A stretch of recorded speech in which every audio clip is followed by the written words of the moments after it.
Okay, let's get into it. Hello.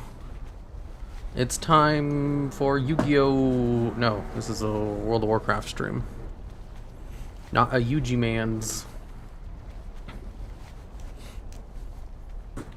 Do.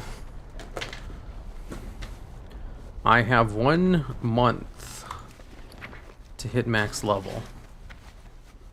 Why are there so many people here? Why am I in Undercity? I don't remember why I'm here. It says leave Undercity, go to Booty Bay.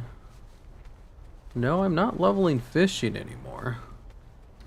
Leave Undercity. Okay. That's fine, I'll leave. Beans? Uh-huh. Kumagawa. Let's send off some of my stuff that I don't think I need anymore. Some cloth? That's a lot less than I thought I need to send off.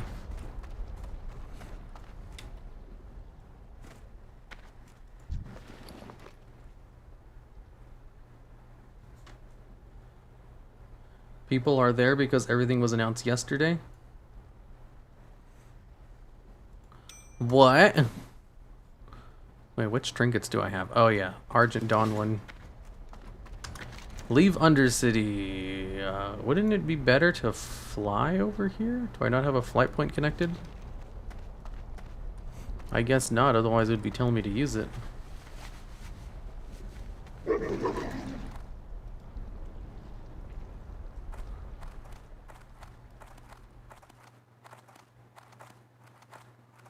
What the hell?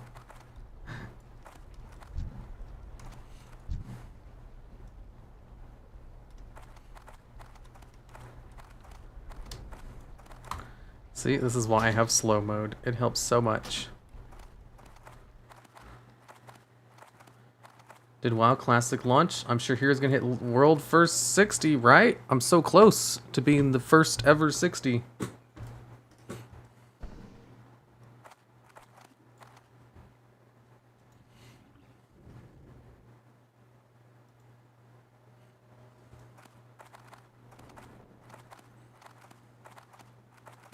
Why is the sound turned up so high?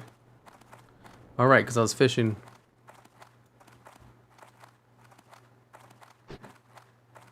Video on the new TBC microtransactions?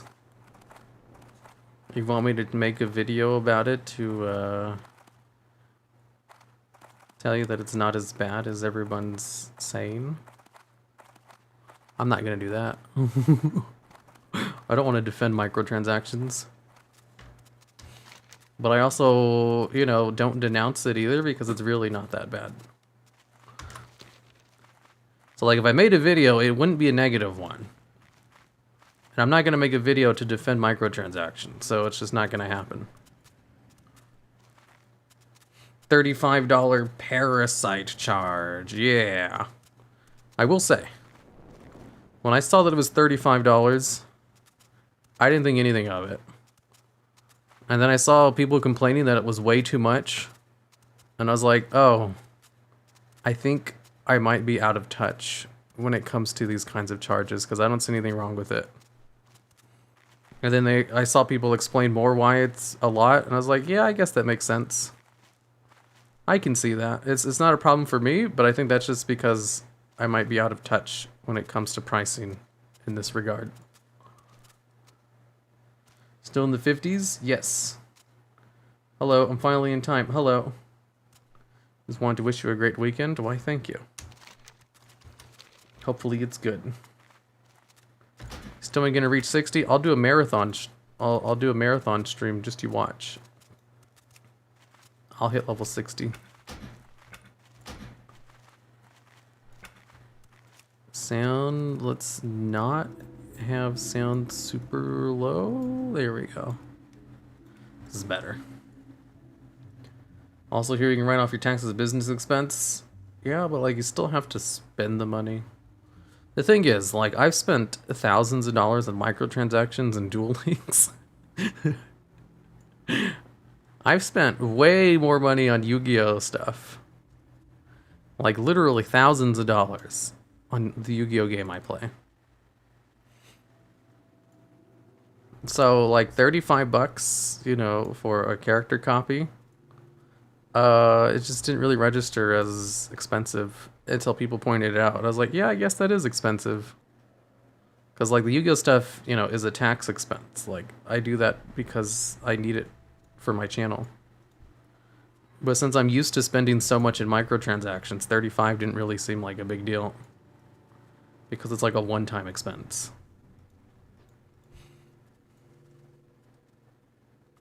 And that's only if you want to copy the character instead of just moving it. I don't know what the price is for moving it. Fine with the collector's edition's price, but 35 was way too much. Like 15, 20 would have been fine. It just opens the doors for more microtransactions. I don't have a problem with microtransactions.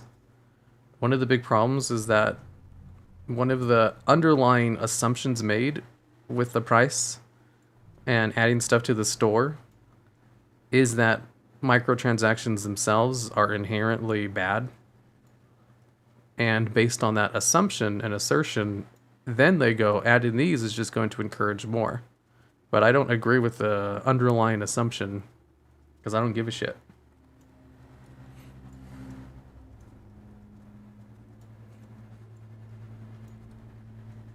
So whenever they add something new to the store, people freak out, and I was like, I don't care. I wish you guys would shut up about it. I get that you guys care very strongly about this, and I think that's really misplaced anger. But whatever. If they want to get mad about it, that's fine. I understand the arguments against it. Personally, don't care. If anything, the real problems with the microtransactions is the BOEs and raids. Those are like the only legitimate complaint. BOEs and raids, which give you actual player power that you can spend lots of gold on. That's an actual problem, not store mounts or character services. The guy with the big stream money was like the one who complained the hardest, which I also relate. Everything's overpriced. We pay a monthly sub. But yeah, I mean, we get like a whole bunch of content too. There's a lot in the game. You know, just because you've been playing for 10 years and have done it already doesn't mean the content's not there. They have Nightbot on YouTube? Oh yeah, I don't have it set up. If it's given a link, I don't have it. Moving to PC or Stadium Classic will be free. Cloning is which costs $35. Oh, okay. Hunter Eel, heck yeah. Just came, so I love your videos. Why, thank you. I don't care for them, but I see the issue with the boosts. I can understand the issue. I don't feel strongly against it, though. Like, again, the underlying issue with it, with the boost, is like botting problems. And I don't think that's really the boost's problem. I think that's, you know, like trying to denounce one thing for an unrelated problem. Like, the main argument against the boost is, but bots will buy it to bot more. And it's like, that really, you know, that's a factor, but I don't think that's the be-all, end-all. And I think the benefits definitely outweigh that minor detriment. Because bots are gonna bot. It just makes them do it easier. It's not gonna stop them. It's not like getting rid of the boost is gonna stop the bots.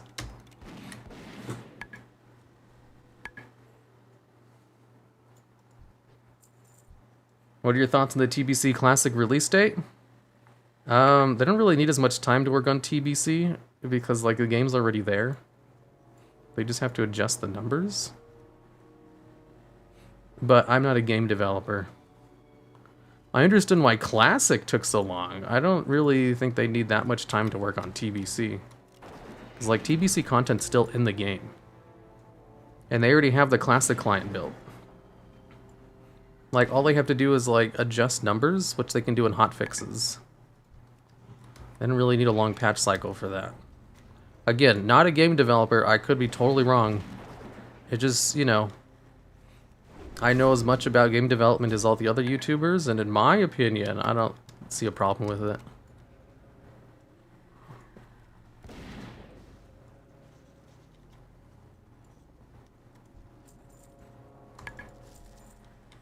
And why are we paying the game? Why is it not free to play? They add cool mounts to the store with the ones in the game time. So great. I mean, if they, you know, remove the sub, then they would add a whole bunch of new stuff to the store. I don't know if people would be okay with that. Or maybe they would, I don't know. Like with the sub, you already get like 3 full games with it. And the sub is a great deterrent from bots. And I guess that's it. If it went free to play, there'd be a lot more players, that's for sure. That's an option they could probably do. They'd probably make more money if they had just a whole bunch of microtransactions instead. Like, you know, get rid of the sub and just like quadruple, like times 10 the amount of store items they put.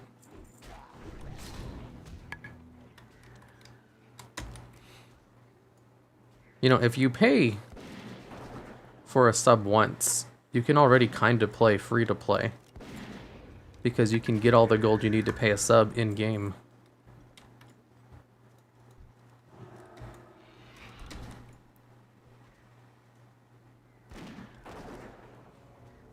The price is too high for 20-plus-year-old games that can emulate on a smartphone. The sub should be lower, especially for classic-only players. I don't think, like, the quality of the game or whether you can emulate it matters. I mean, the quality of the game does matter, just like not the graphical quality.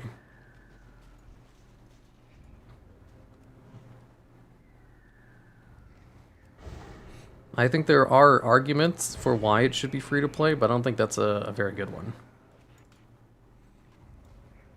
Where is auto attack? Auto attack, attack, auto shoot. I can't find it.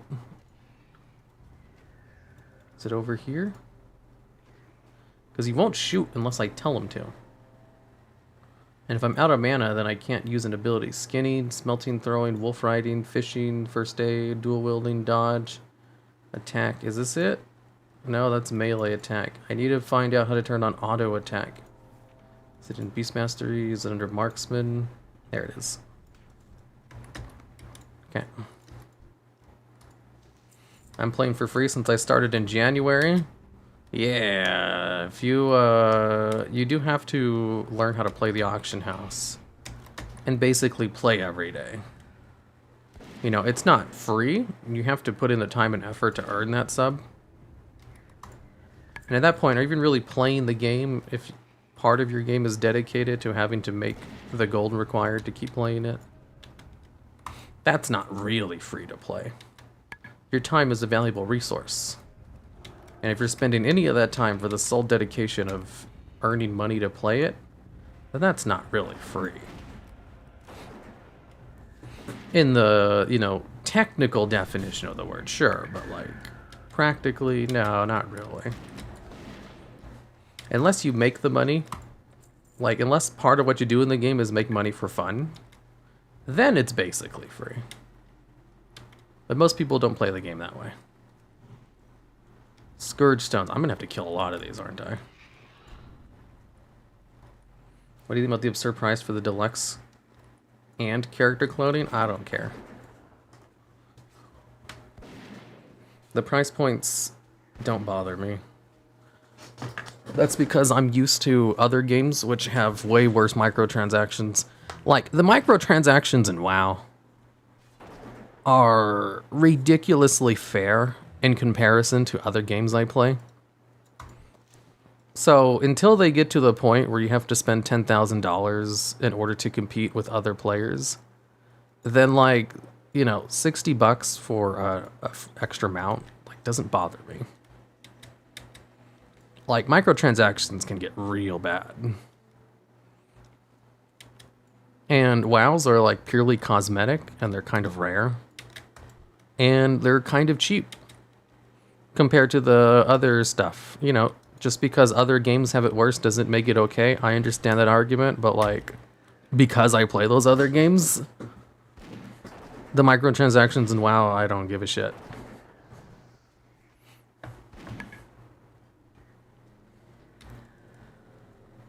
Like, let me tell you some horror stories about microtransactions in other games.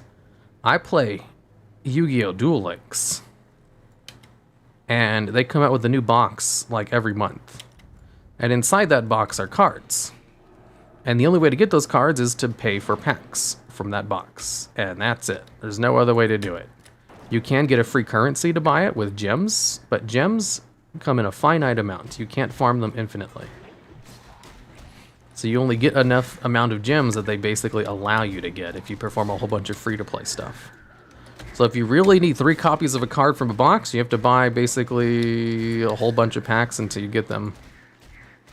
They do have a nice option where, you know, you can basically buy every pack from the box, so you're guaranteed to get the card you want if you buy every pack from the box and then reset it.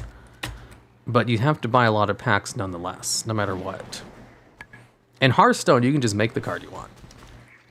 And you can disenchant any card in order to use a quarter of its value to build towards one that you want. They don't have a crafting system in Yu-Gi-Oh! Duel Links. If you want a card, you have to buy boxes. And there's no other way around it. I wish Duel Links' system was as good as Hearthstone. Hearthstone is ridiculously fair in comparison.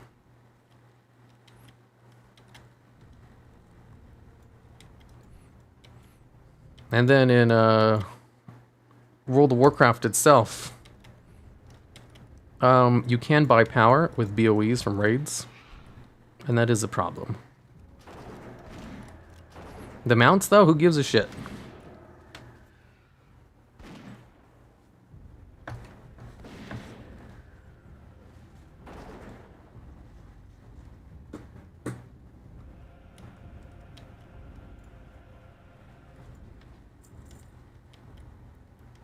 Ask yourself this, are you insane on a touch, or might be so numb it might become a problem? I know people spend their food money on gacha games.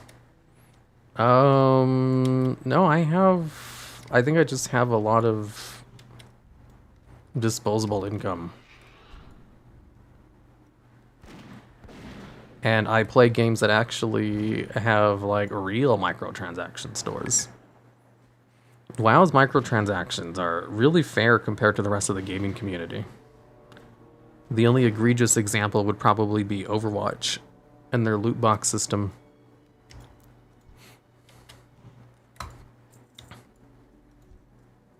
Because the Overwatch system is like, you can only get new items randomly through a loot box or by crafting the item.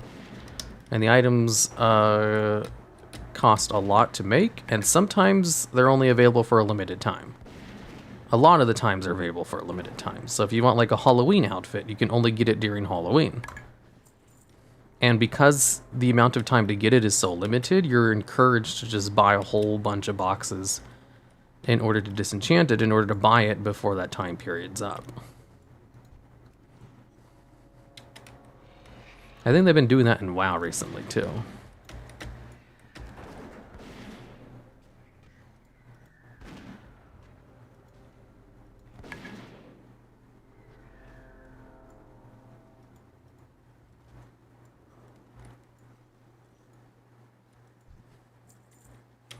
It's crazy to understand how much money people spend on what is basically advanced glamour transmog, no matter what race change Final Fantasy XIV.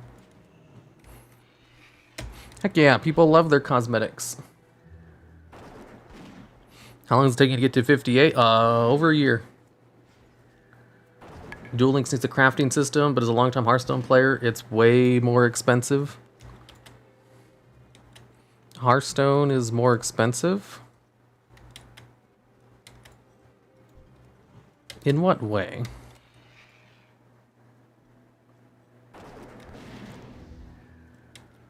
To get all the legendaries, I guess? To get a full collection?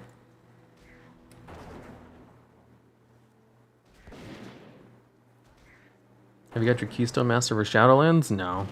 That takes too long. I'd like to get it, but I don't have the time to spend on it.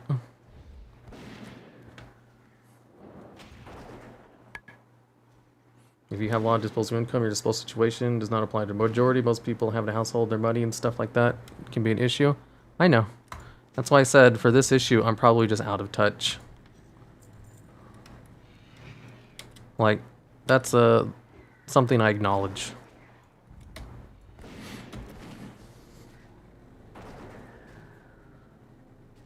I'd say Overwatch is pretty fair. You can get all the cosmetics in a year or two of playing the game.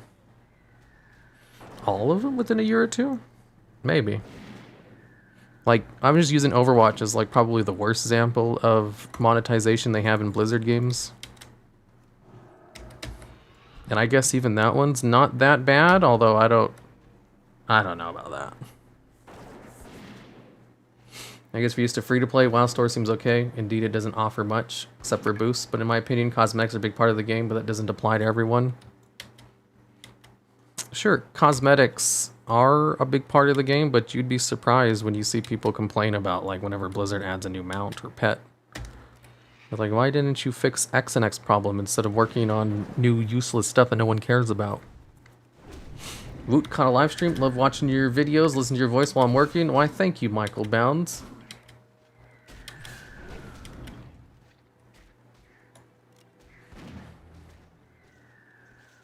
I gotta ask, is Belluer streaming right now? Is he doing the everything in WoW sucks, the sky is falling thing?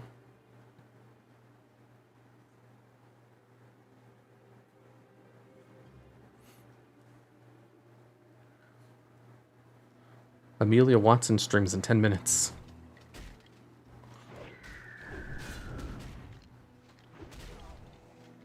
What if you went melee survivalist? I could. It doesn't really matter what spec I pick, because I run out of mana and have to auto shoot all the time anyway.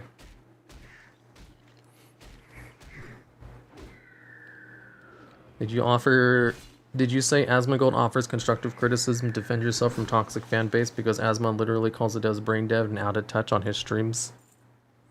He does, but like, he's an excellent example for that. Because he does both. Like, if I picked an example of someone who's only ever fair, or someone who's only ever toxic, you know, that, people would call out that example as well. But since Asmongold has a good mixture of both, he's a great example to use. Because he knows how to give constructive criticism, but he also does emotional criticism all the time. And then when he gives his constructive criticism, he backtracks on all the emotional stuff. It's a great dichotomy. Yes, of course he gives, you know, crappy criticism whenever he's just ranting. But he's aware that he's just ranting about the game. And whenever he does a calm, collected critique, it's usually examples of good stuff. Is it 100% example? I don't think anyone's ever 100%, you know, not committing logical fallacies. It's real easy to fall into that.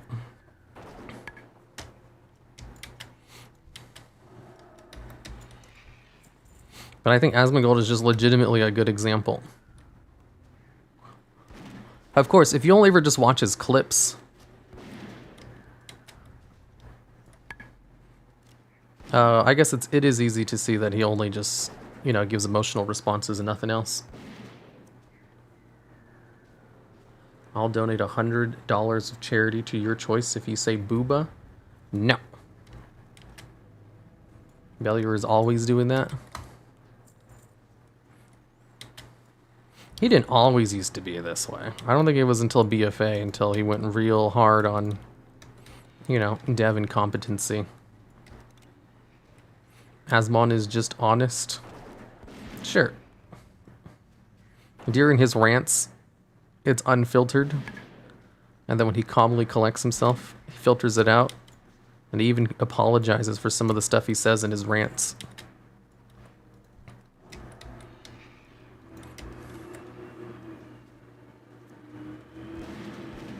And the toxic rant is just for streams? Yeah, it's you know, if you don't watch a lot of Asmongold, it's real easy just to see that he's constantly ranting on the game.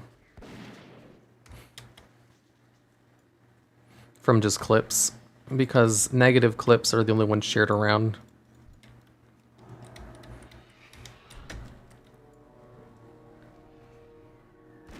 Pee pee poo poo. I really wish Blizzard reverted WoW back to the old system. What old system?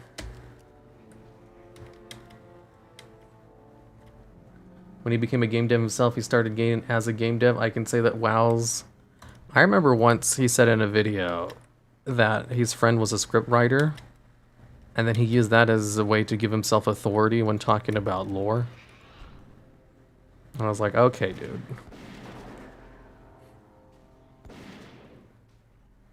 Old WoW sucked. I love it, but no thanks. Yeah, there's parts of it to enjoy.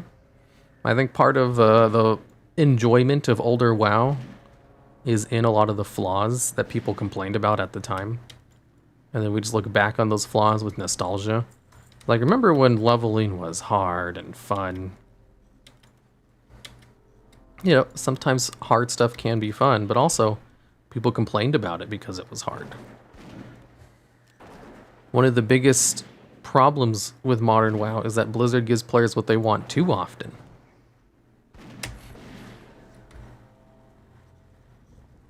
Except with conduit energy. Like, who gives a shit about conduit energy? I can only assume it's in the game because they don't want players to have to be forced to change it.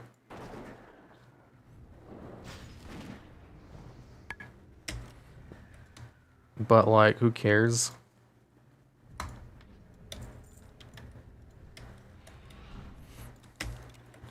Seen all the people crying about boosting, validating, leveling TBC, but people forget TBC makes leveling hilariously easy. Does it? I don't know about that. I know they nerfed a bunch of the XP values and buffed a whole bunch of quests in TBC, but I don't know if they made it hilariously easy. Probably doesn't take as long as Classic, but it's still going to take a long time.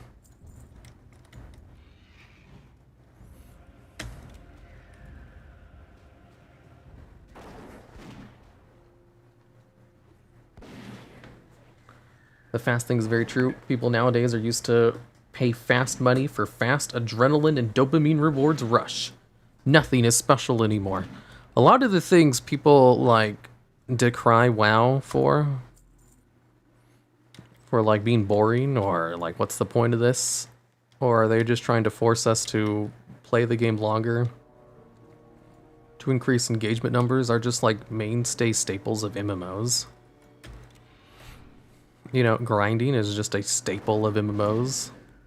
Taking a long time to level up and progress through things is just part of the MMO genre. It almost feels like the people who complain about that just don't like MMOs.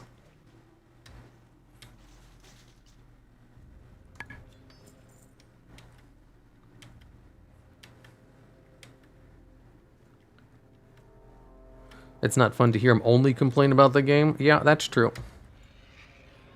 The recent TBC announcements that he's very passionate about, he's probably going to be complaining about the game nonstop for the next couple of weeks.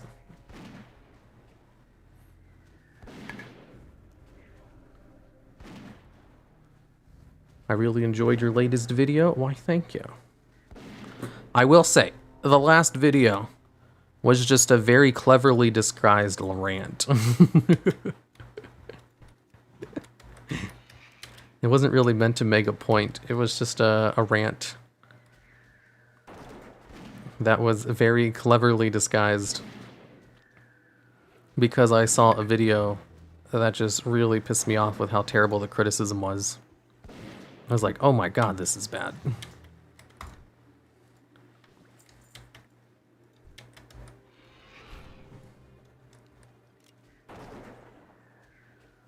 He complains because he cares, because he loves the game. Yeah, that's fair. It's also fair to say that, you know, it's annoying to hear constantly. Both things are equally true.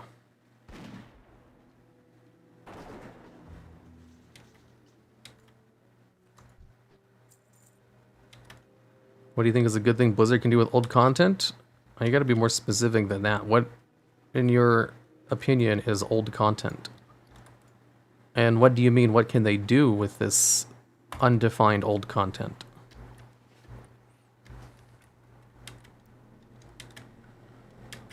Which of these three are you? Baka, Senpai, or Tsundere? Definitely the first one.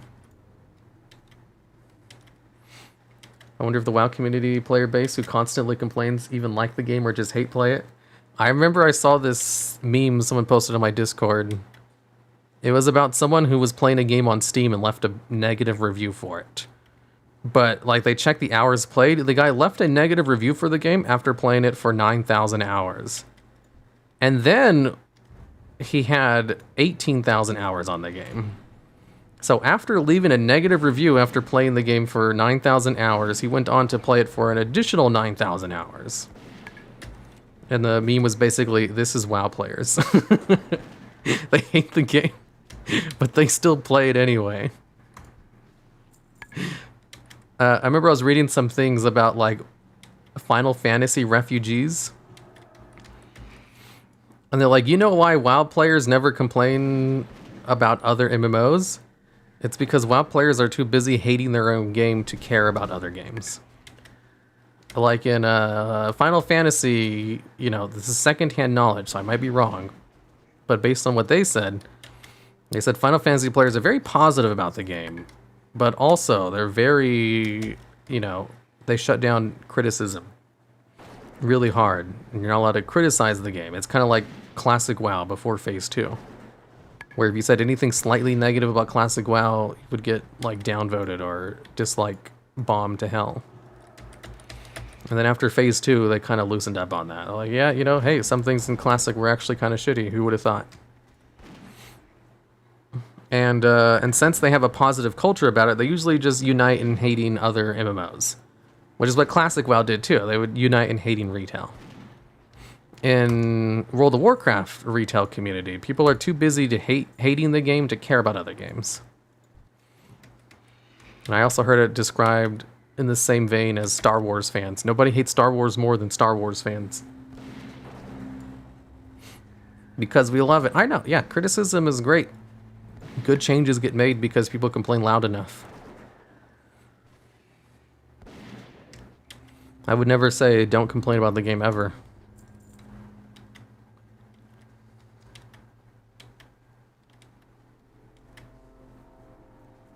It's just sometimes the complaints are really stupid. That's what my video was about. It's like, wow, this is such a ridiculously terrible complaint that I had to make a whole video about it.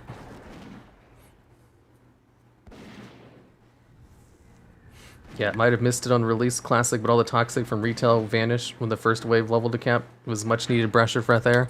Yeah, as soon as Phase 2 hit, you know, the positivity bubble burst. And they basically converted into retail players with hating everything. I was like, oh yes, this is how a community should be. Unbridled hatred towards every and any change made to the game. And then as soon as they fix something, move the goalpost to complain about why they didn't do it fast enough. The solution is simple. Watch only Hazel's videos / streams. Super wholesome. Oh yeah, I totally recommend that. Her streams are super wholesome. Everyone in her chat too. They all just genuinely like the game. It's like, oh, I feel bad for them. There's so few like large avenues of people where they're just kind of positive. And they just like the game. Like, a lot of people obviously like the game because it has a large, healthy population. I had this whole segment in the video about negativity where I went over, like, you know, the different kinds of people who play the game. And how, despite what you might hear on Reddit or on YouTube videos, not everyone complains about the same things. But I cut it because it kind of ruined the flow of the video. The video itself was supposed to be entertaining, and that was just kind of a huge aside that kind of undermined some of my points, so I removed it. Because, like, the video itself, first and foremost, was meant to be entertaining. It was meant to be a fun watch. The topic it goes over is, like, pretty common sense stuff. Like, negativity bias isn't anything new. It's just people probably didn't know the technical term for it. And like, wow, some people have, you know, shit takes on the game. Gee, what a surprise. That's not really a new thing either.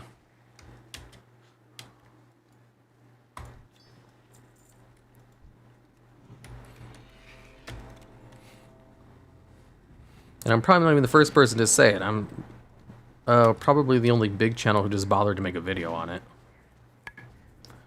Like, there's no views to be gained from making an anti-negativity video. The only reason I made it was because it's a very cleverly disguised rant video. So I was highly motivated. Hazel a little bit nutty. Yeah, she's a card herself. She's great. I love her streams. I watch her VODs all the time. Well, not all the time. Ever since I started watching Hololive, I've watched a lot less of them, but I still watch the occasional. Like, of all of Hazel's streams, I'll watch probably half of them. Did you buy the Amelia... There's an Amelia Watson pillow? What the hell? Right, her stream is starting. Her stream. Okay, I'm gonna have it up on my phone. It's gonna be muted, though. But I can see her outfit reveal when it happens. It's a pretty great video. Why, thank you. There were a couple of people who saw the obvious flaws in some of the arguments I was making. And I was like, shh, don't tell people.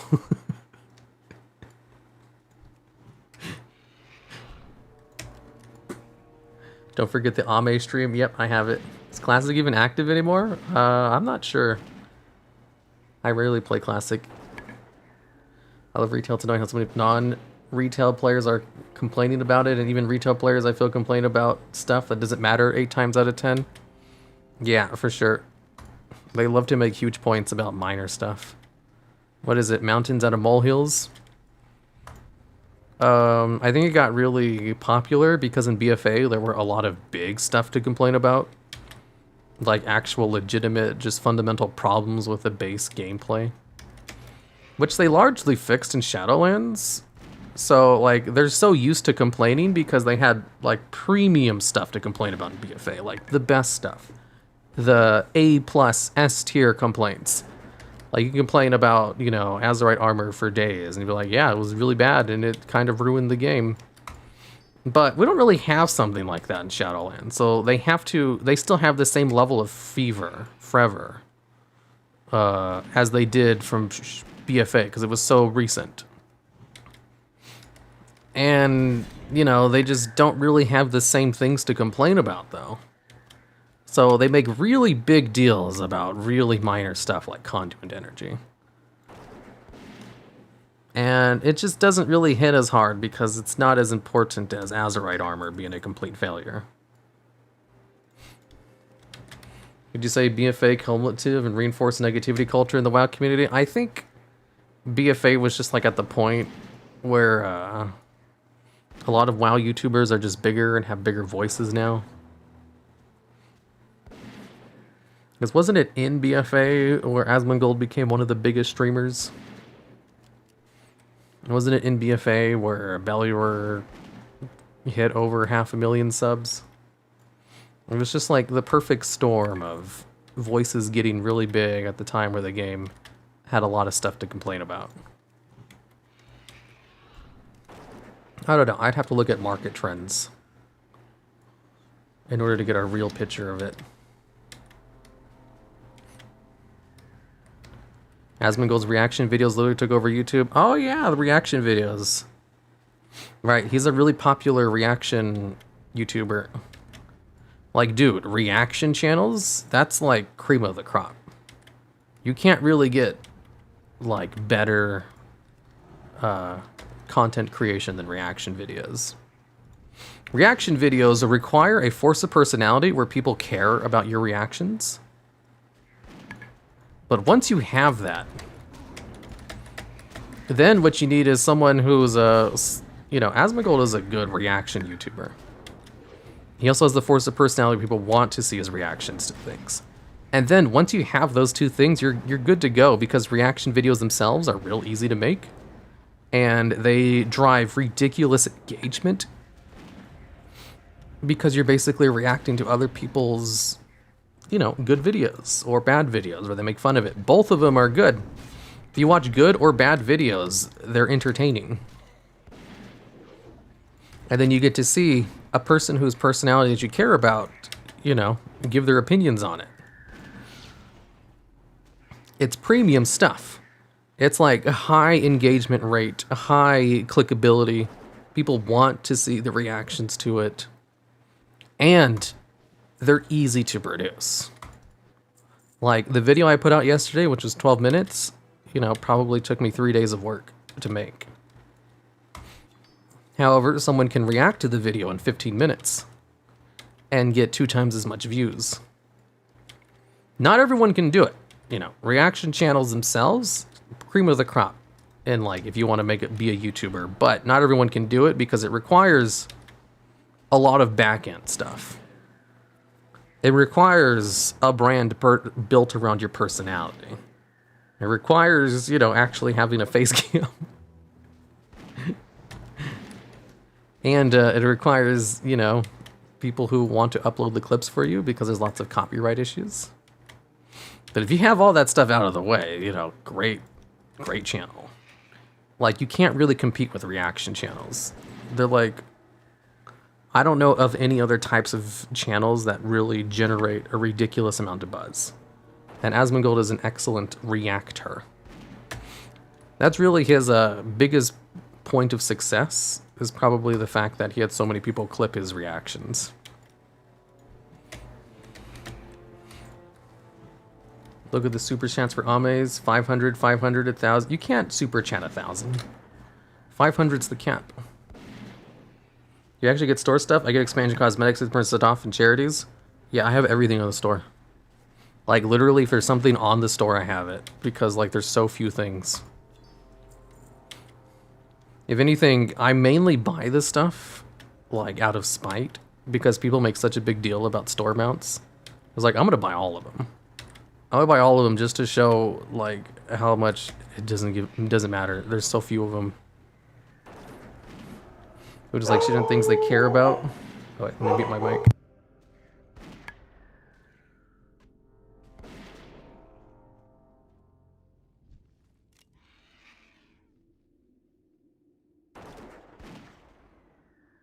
Okay, I should warn you guys, I have dogs. They're very quiet, but they might bark a little bit occasionally.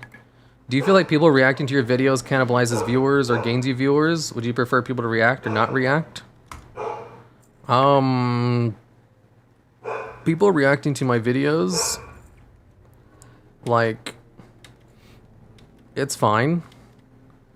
It rarely benefits the video, but it can be like a huge benefit if you're a small YouTuber. Like Grim, for example, Captain Grim, he can like owe his current success to Asmongold watching his videos on stream. But you know, whenever he watches my videos, for example, it doesn't do anything. Like, it doesn't negatively impact the videos, even if he doesn't like the video. Like, because he has disliked a couple of the videos I put out. It doesn't really impact the video very much. Like, most of the time, people are there to watch his particular reaction to the video. And my video will do just as well or bad as it would if he never touched it. There's almost no difference. I have heard of a couple of people say they found my channel through Asmongold's reactions, but like the sub numbers themselves show a level of margin where it's an insignificant amount. It isn't a fact. So really, it's only a problem of if you like Asmongold or not. And I like the guy, so, you know, it's fun to see him react to some of the videos. And that's it. Do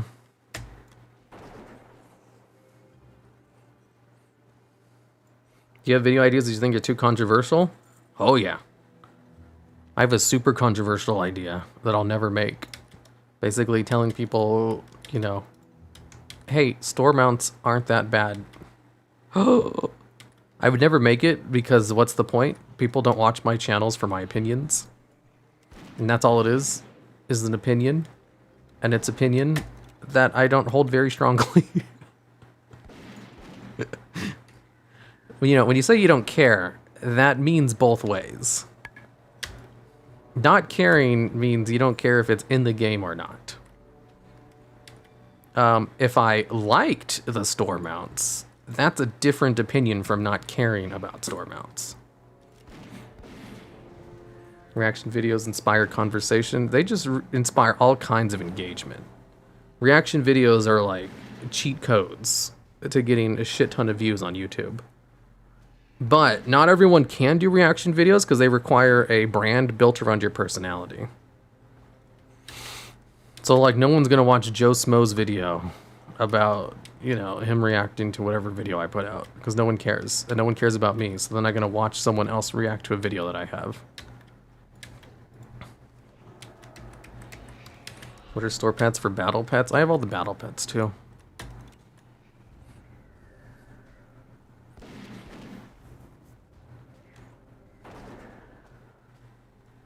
I'm glad if Asmongold's horrible reactions help someone make money. Well, I'm sure he makes a lot. Like, Asmongold's reaction channel per month gets more views than my channel does in a year. And my channel does really well.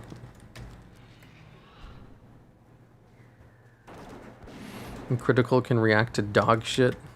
Yeah, I think Critical's... I don't know enough about Critical to really, you know, underline his success like Asmongold. I've been watching Asmongold since he started in WoD. And so I've been chronicling his rise to prominence, like, as it happened. I only recently found out about Critical. Do you actually get store stuff? Yeah, I have all of it. If there's something on the store, I have it. The store does not have that much shit. The WoW store is really small. It's like super easy to buy everything off of it.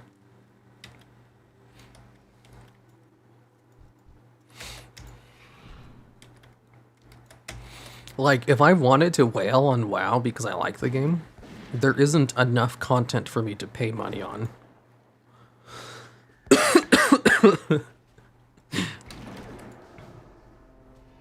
You know, what about people, what about problems for people who have lots of money and want to spend money on the game? There's nothing for people like that. Because there's not enough stuff on the store. The store's like really sparse. They release a new thing like once every 3 months. I just need to drink some water.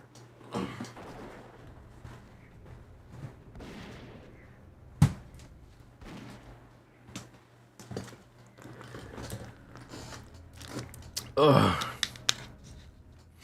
I wish there was a way I could just give Blizzard more money. I'm just kidding.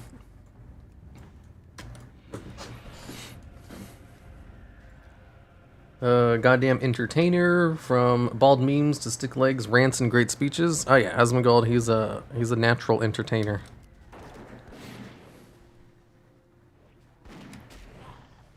He also puts a lot of hard work into his streams, even if it doesn't look like it. Putting together an entertaining stream takes effort.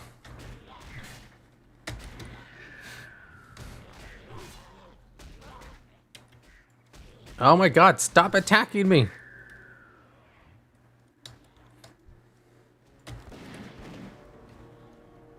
Flexing your wealth on us poor plebeians. It's not expensive to buy everything on the store.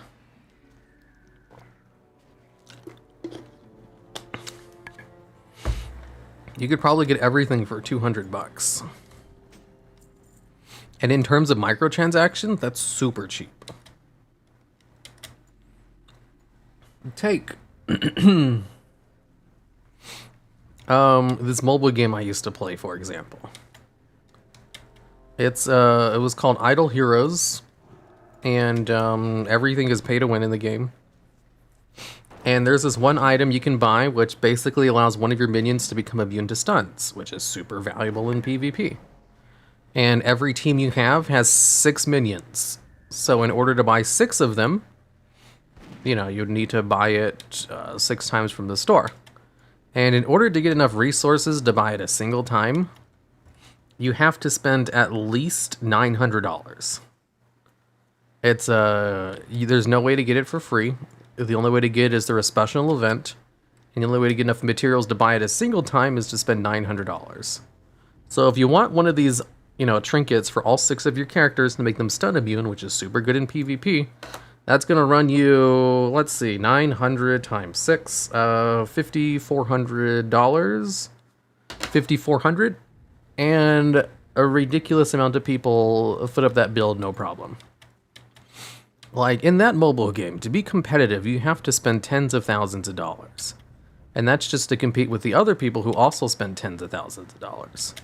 So spending $200 to get all the store mounts is like super cheap in comparison to the real bad games.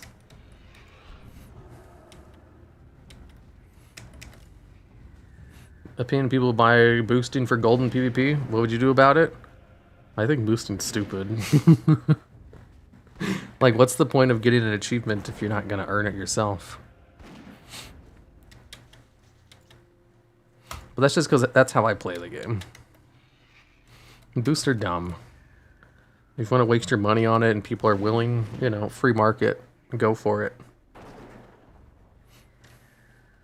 I don't feel accepted into a WoW as a casual player. I never played through the expansions. I started playing when I was 13, 19 now.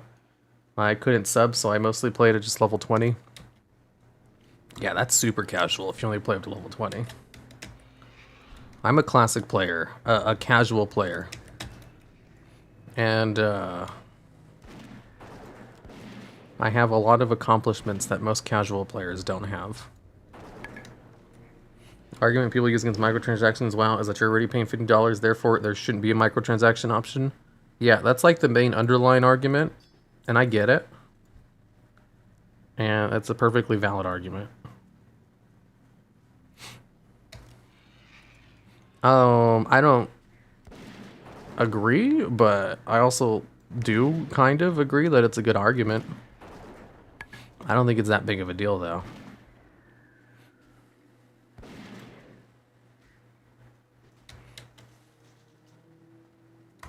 Are you still level 58? Yes.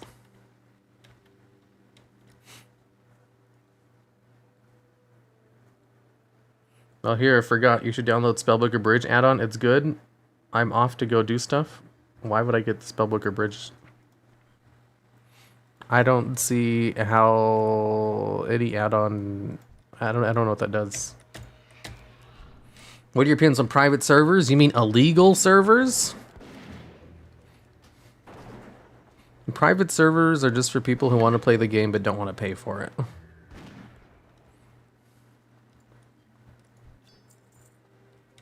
Or, can't pay for it.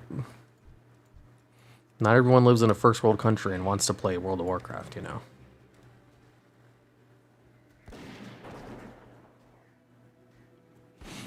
Meme about Bobby and his 200 mil, but cousin worked at support for Blizzard. They need money to pay their staff. I mean, businesses exist to make money. A business that's not trying to make money is called a charity.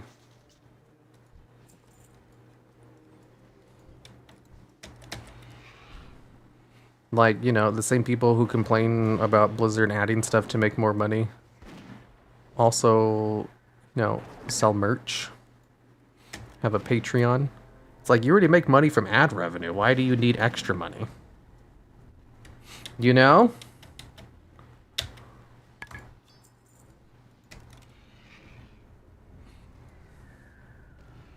Spellbooker Bridge compiles you spells into one single rank in your book. It also auto-replaces spells in your bars when you get a new level of it. Oh. Oh, that's neat. I'm already like 58 though, so that's not necessary. That does seem neat. Common sense is not so common. Common sense is a myth. I learned that in my cultural psychology book.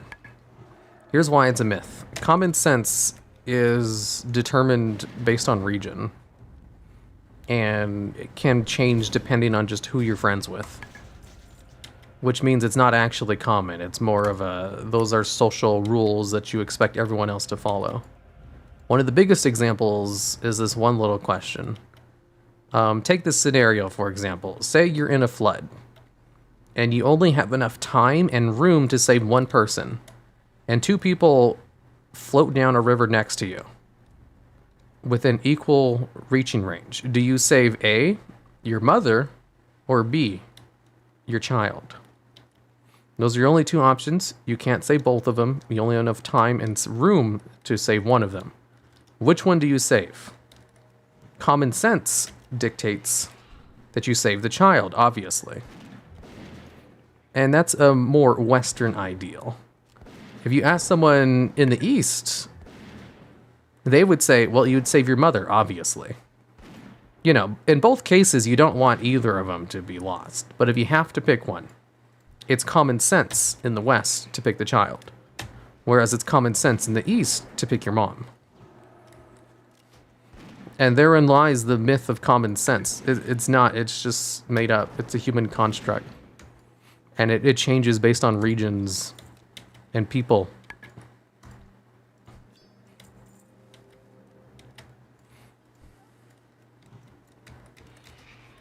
And picking your mom. No, the thing is, that's common sense in parts of the world. They just place a greater importance on your parents. You know, one of their examples is like, you know, obviously it's bad to lose either of them. You don't want to lose your child. However, you only have one mother, but you can always have another child. Whereas in the West, we value children more than elderly people. Like, common sense is a myth. It's not a real thing. It's more of a social construct. Like not telling someone they're fat if they're asking you how they look in a dress. You just know it because it's a social construct. It's not actually common sense, though. Isn't that more of a moral dilemma? It's common sense. There's other examples. That's just like one of the big ones. It's you know, if you're interested in more reading, look up cultural psychology. It's super fascinating. That's probably the favorite class I took in college. It like literally changed my mind about so many things in the world. It was like, wow, I never even thought about how common sense might not be a real thing. So if anyone ever tries to argue an opinion by saying it's common sense, it means that's their opinion. And all of their friends agree with them. It doesn't mean it's actually common sense. There are some pretty universal truths, though, like it's common sense not to touch a hot stove. And children learn that pretty fast when they touch a hot stove. You know, there's holes to it. There are some things that are pretty universal. Don't put your hand in a dog's mouth, for example. Don't touch fire. It's bad. It's common sense.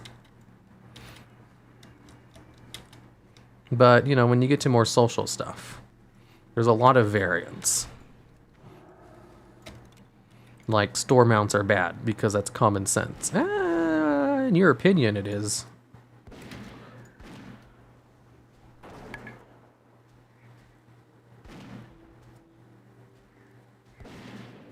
Do you have to have a name for a link that you... Do you happen to have a link for a book you mentioned, or is it name? It's interesting. It was in my textbook for cultural psychology. So if you buy a textbook on cultural psychology, you'll probably find that example.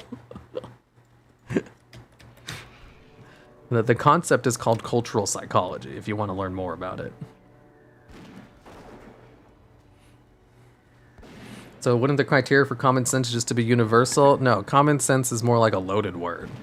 People will use common sense because it feels objective in order to push subjective views. So it's best to just reject the idea entirely in order to not give people weight when they're trying to push their propaganda on you. You have to critically think about anything when someone tells you it's common sense. Because invoking the common sense clause is just a form of manipulation, whether intentional or not.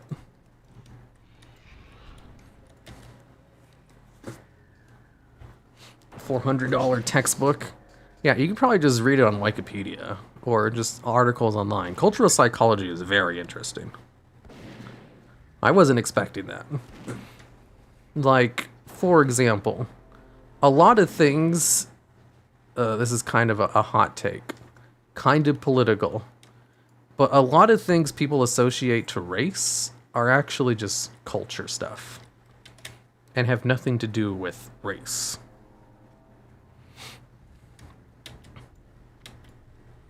And I'm just going to stop it there. But that was another fascinating thing I learned in cultural psychology.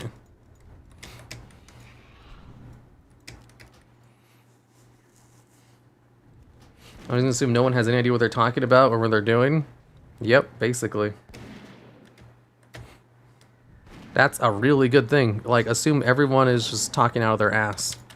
Because most people don't do their research when they give an opinion. Because that's exhausting. It's so exhausting to make sure everything you say is 100% correct. There's a really good video online called Subjectivity is Implied.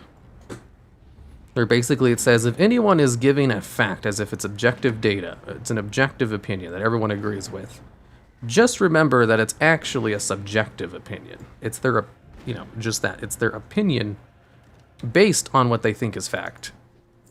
But unless they're actually like citing resource papers, or unless it is something really objective, like don't touch a hot stove, you know, you have to be very critical with people giving their opinions in an objective manner. And always just assume subjectivity is implied.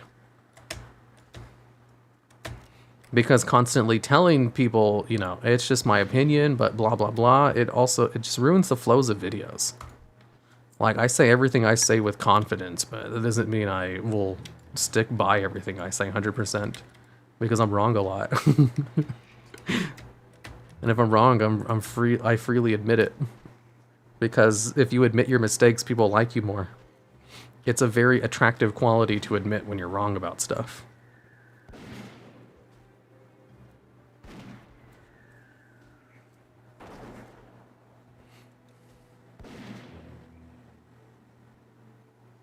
This is RuneScape leveling speed, right? I just need a couple more rune stones. People tend to talk about stuff they don't know anything about. They might have a cursory understanding of it. But like, if ever, you know, questioned to answer specifics about it, they'll probably falter. Like, there's a really common thing people do in like, if you're auditioning to be a lawyer, not auditioning, if you're interviewing to be a lawyer, a common tactic they'll do is, like, ask you a question and then scrutinize your answer, like, to a fault. Like, there's no way you can possibly have all the information that they're asking for. And they do this specifically because they know you can't possibly defend your opinion, because no one can with such little time and preparation. But they do it because they want to see how you act under pressure. Like, even people who are college graduates, you know, interviewing for big companies, the interviewers will know that they can't possibly defend this point that they ask them, no matter what it is, because there's just too much that goes into it. And they do this intentionally because they just want to see how they act under pressure.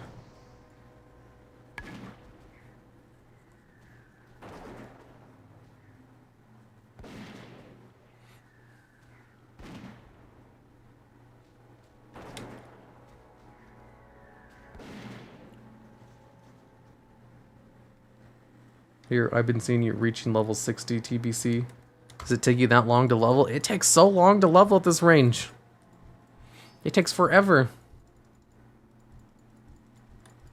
I really like your video about negativity. Topic was different, but it was really good and good job. Why, thank you. I tried really hard to make it entertaining.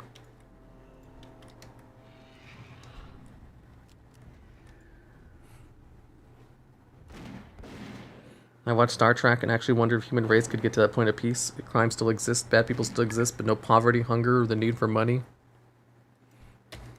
I could see it. If you get to the point where you're in a post-scarcity world, like, a lot of problems are because, you know, countries are competing against each other and they don't want to be left behind. But if there's no need to compete, then in a version of the future, that could probably happen. It could also easily just not happen too. But I could see it.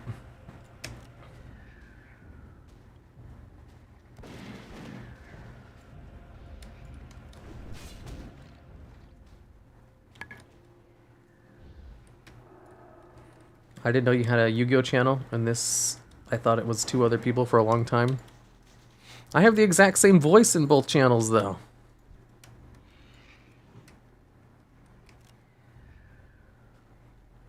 Why not just wait till the pre-patch? Because I need to hit level 60 immediately.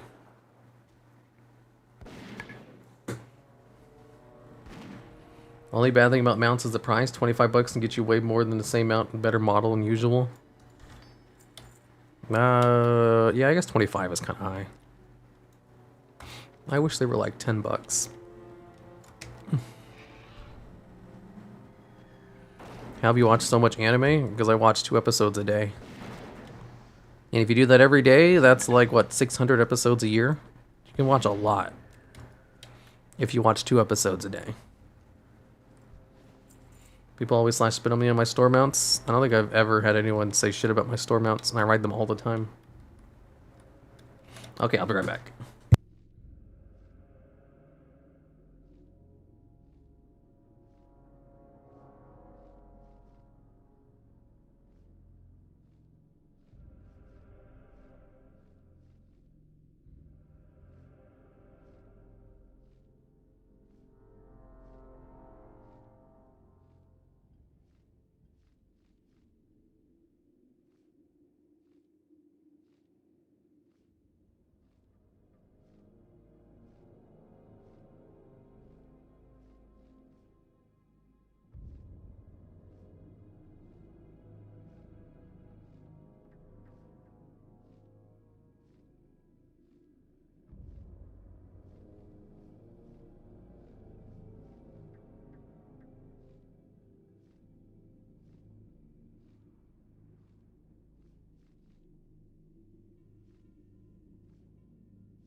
Oh no, Mama is going to do her outfit reveal soon.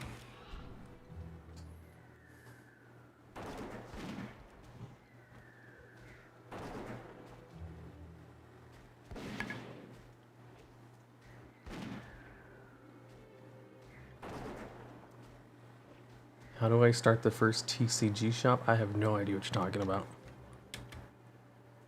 Say no to store mounts, guys. Say yes to all of the store mounts.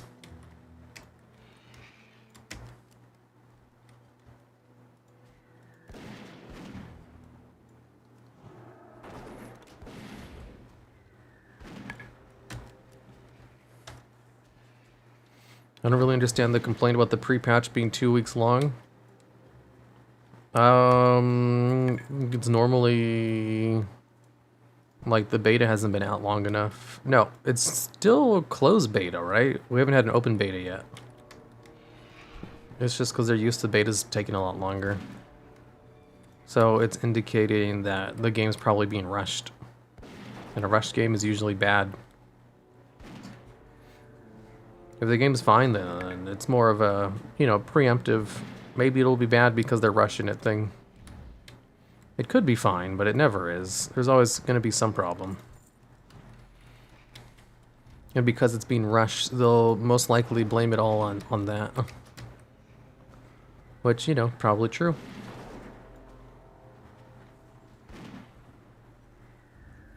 My biggest problem with the social norm is that you need to be worthy in the eyes of others and judge of society if you don't conform. It really all depends. Like, there's some things you can just ignore everyone's opinions on and just do it anyway. It won't really negatively affect you. But, you know, like, if you really are against showering and you smell like shit all the time, people are going to probably avoid you and not want to talk with you. And that's just the consequences of not conforming to a social norm. In that case, what matters to you more? Not showering or not having to talk to people?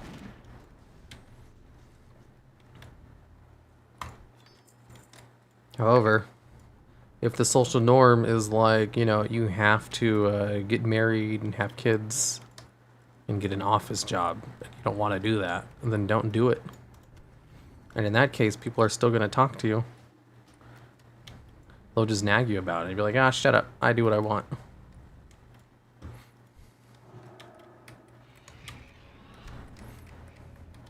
Talking about the Smash Bros community. Oh, she's revealing her outfit. Ah! I feel the urge to send a red super chat.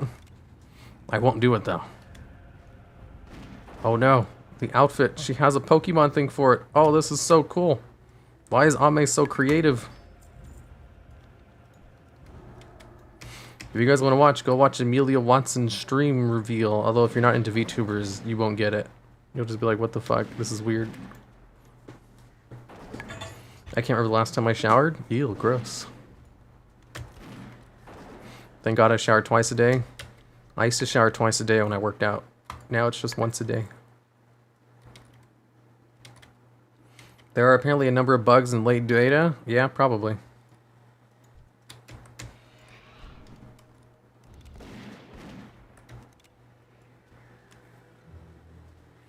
Yeah, for sure. Sometimes it's hard when the opinions of people close to you. Like, for example, you know, I'm a huge social pariah when it comes to conforming to some social norms. Like, in my family, a social norm is that whenever you visit someone's house, you have to personally go to everyone and greet them individually. And this is super annoying when you're at a party. Like, if you go to a family event where, like, you have a whole bunch of, you know, cousins or uncles or people there, the social norm in my family is to go and greet each person individually. Same thing when you leave the party. You have to greet each one of them individually. If you don't, they're going to think you're rude or that you don't like them. And I don't do it. I just give one, hey, what's up, when I enter, and that's it. If people want to say hi, they'll come up to me. And when I leave, I just leave. And you know what? They definitely thought I was rude at first. Now they're used to it. They don't give a shit anymore. They just know I'm weird, and so they don't really care. And now my other family members, some of them are jealous that I can get away with it and they can't.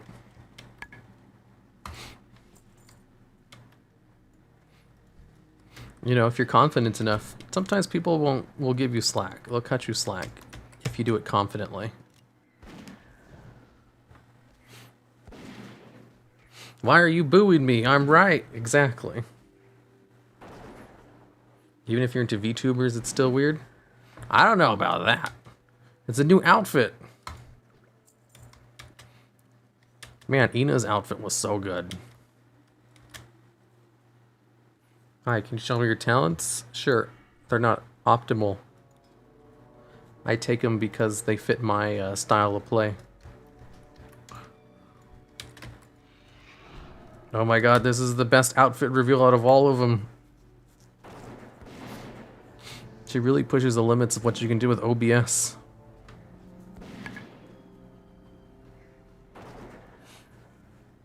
In my country, EU, it's normal to get everybody kiss when you enter/leave.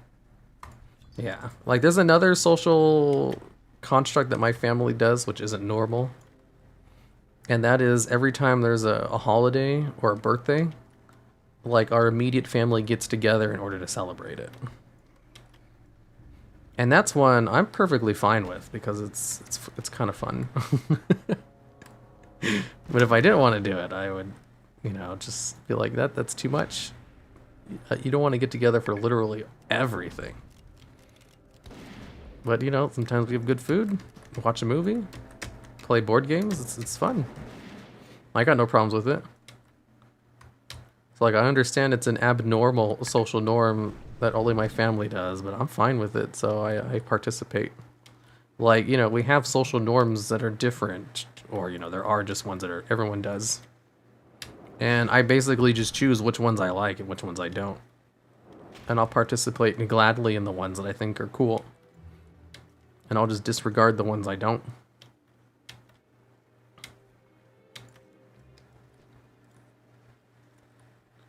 Greetings, everyone. Sounds horrible. I don't want to shake hands with dozens. I don't know who you... Exactly. It is super annoying. That's why I stopped doing it. The thing is, I don't think anyone else even, like, questioned it before. Everybody just does it because they're used to it.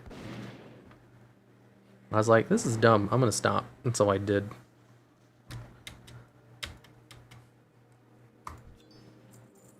I'm talking about the new outfit. New outfit's so good. People want to see outfits of 2D, 3D generated characters? Heck yeah. Because they rarely get new outfits. This is the first time they've got like a brand new outfit in like over 6 months. Like imagine being stuck to the same transmog in WoW for over 6 months. You know, it's fun to see change. Oh my god, is that hat gonna be Bubba? There's definitely gonna be Bubba on the hat. And I kind of want to end the stream just to watch this with sound. But I think I'm a creature of habit more than I'm a VTuber fan. Are you farming gold? Nope, I'm doing a quest. Quests in this era just take forever. Hiru is the biggest weeb? Lies. Are you staying your hunter? Call him TBC? I might just boost a priest. Ooh, I finished the quest. It only took 30 minutes. That was a fast one. The only YouTuber I watch is it Nanners? I like Nanners too. Patchin played WoW for 67 months straight. I played WoW every day for like the past 10 years.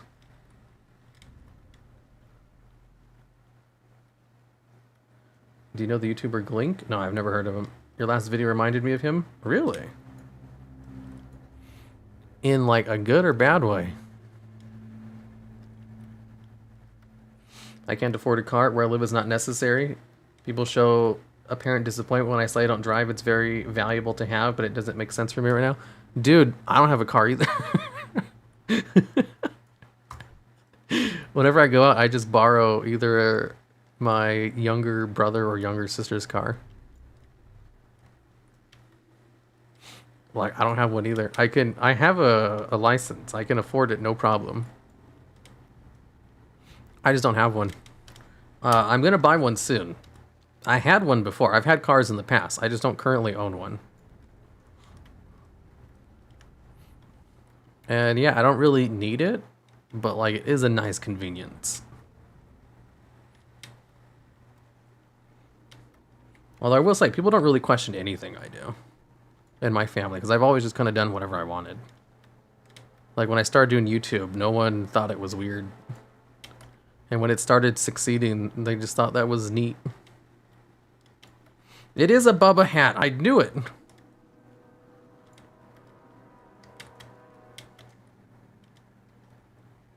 It's because when I was a senior in high school, I read a book. And in the book, like the first opening paragraph was this dude talking about why he didn't do his project in school correctly. And he went on this whole thing about how we only, a majority of our lives are spent working. And if he's going to spend a majority of his life working, he's going to want to do it his way. And not how other people want him to do it. And so he wasn't going to conform to their rules on how he should build houses.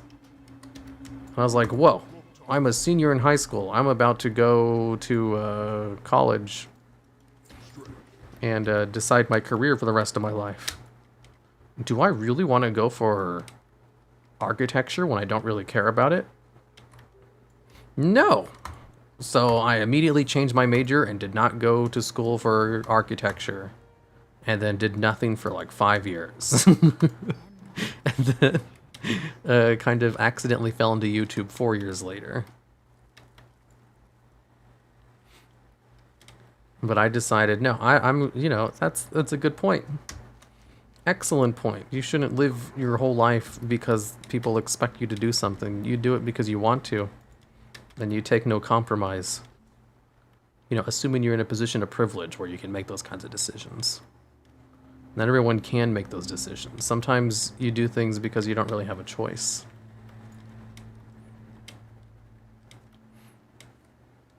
But if you are in a position of privilege where you can make that choice, then there's no reason you shouldn't make that choice.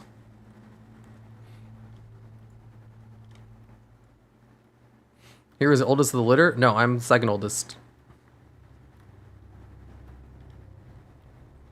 Nearly none of my family knows I spend so much time gaming. I'm trying to build content from it. Yeah, the thing with gaming, like, I think gaming takes up too much of my time that could be spent building skills. So I was going to go for Keystone Master in Shadowlands, but I was thinking the amount of time that would take to go to Keystone Master, I could use that same exact time and learn how to, like, use Photoshop, which would help with YouTube. Or learn the basics of graphic design by taking an online course.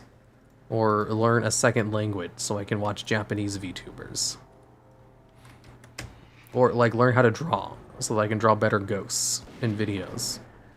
Or learn how to voice act so that I can improve my narration. Or, you know, learn how to sing for the same things.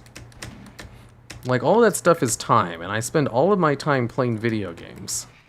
All my free time, anyway. I was thinking, you know, maybe instead of going for Keystone Master, I could use that time to learn a new skill. That's where I am in right now. I need more skills. Most YouTubers are very multi-talented in a whole bunch of different things. Like, if you're only good at one thing, then you're probably not going to succeed, because you need to be good at a whole bunch of things to succeed as an independent YouTuber. As an indie YouTuber, you have to be, like, good at everything. And you can't be bad at anything. Otherwise, you'll fail. Any plans on uploading the final stream later? Yeah, they all go to a playlist. The playlist is in the stream description if you want to look at it. All my past streams and this current stream will be uploaded there immediately after it's done. Oh. Come on, show the whole outfit already. Ooh, her stream reached 100k views. Nice. You have a really chill voice. Please don't change anything about it. You're literally ASMR YouTuber like Noble to me. It's more like if I ever want to, you know, I do skits sometimes in my videos. And if I'm going to, like, do other voices, I need to be better at voice acting. And in order to get better at voice acting, I need to practice. I've already, like, practiced the hell out of my narration voice. But it can always be better. Like, the voice I have now is one that I developed over years of practice. If you watch some of my early videos, like, the audio is... Like, not only is, like, the mic quality bad, but my narration is bad. The narration is still bad as, like, far back as only 5 years ago. Like, anything before 2017 is kind of rough. It was, like, in 2018 when I really hit my stride of getting proper narration. And I can always improve. But instead of devoting my time to improving my skills, I usually just play video games. Like, I turned a lot of my video games into hobbies. Like, it was worth it to an extent, but, like, I should really devote more time to building skills, because I can't become complacent, because... Oh, she's revealing the whole thing! Ah! She's taking too long! Just show everything already! For, like, villains corners? Oh, that'd be great if I could draw them myself. Kind of there too. I want to play games, but I also want to go out into the world and learn new things. Yeah, I don't want to go into the world. I just want to learn new skills. I'm very inspired by VTuber Pavlovia Rene, because she's very multi-talented. good narration. She's good at singing. She's good at drawing. She knows 3 different languages. And she's good at every video game she plays. It's just inspiring to see someone who's good at so many different things. And the way they became good at those things was by devoting their time to getting good at them. And I've been doing the same thing too, just not consciously. I've been learning a whole bunch of skills with YouTube. It's just I was doing them because I needed to in order to make YouTube videos. It's about time I consciously work on learning new things, even though I do that all the time. Like, I'm constantly learning new things, but more out of necessity rather than, you know, hey, I should probably start working on this rather than having to learn it for a video. She showed half of it. Oh, the design is so, it fits so well. Having the word strive not followed by that is bullshit blazing is weird. Wait, what? What is that in reference to? Who is that? I'm watching Amelia Watson's new outfit reveal on my phone while I'm doing this because this is like super easy. Classic WoW. One of the things I love about leveling in Classic WoW is I can watch so much anime while I'm doing it. He doesn't know. Marry her already? No, no, no. She's too good for me.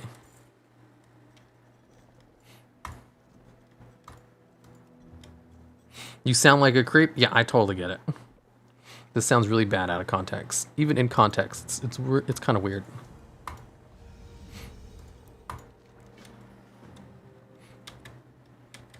It's just they take forever to reveal it. All I want to see is the new outfit, but it's like revealing parts of it at first. And it's like, just show the whole thing.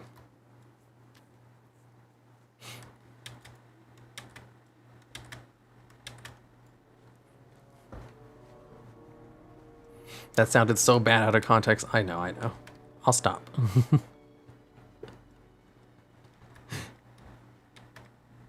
Only kind of weird, be more realistic. No, I understand. I understand. However, having weird hobbies has never stopped me from enjoying them. If it did, you know, then I probably would have quit playing WoW when the first person told me WoW was weird.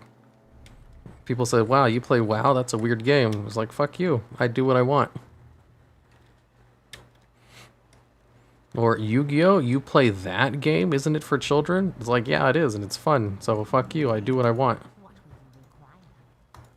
That's always been my philosophy towards hobbies and interests. I don't really give a shit what other people think about them.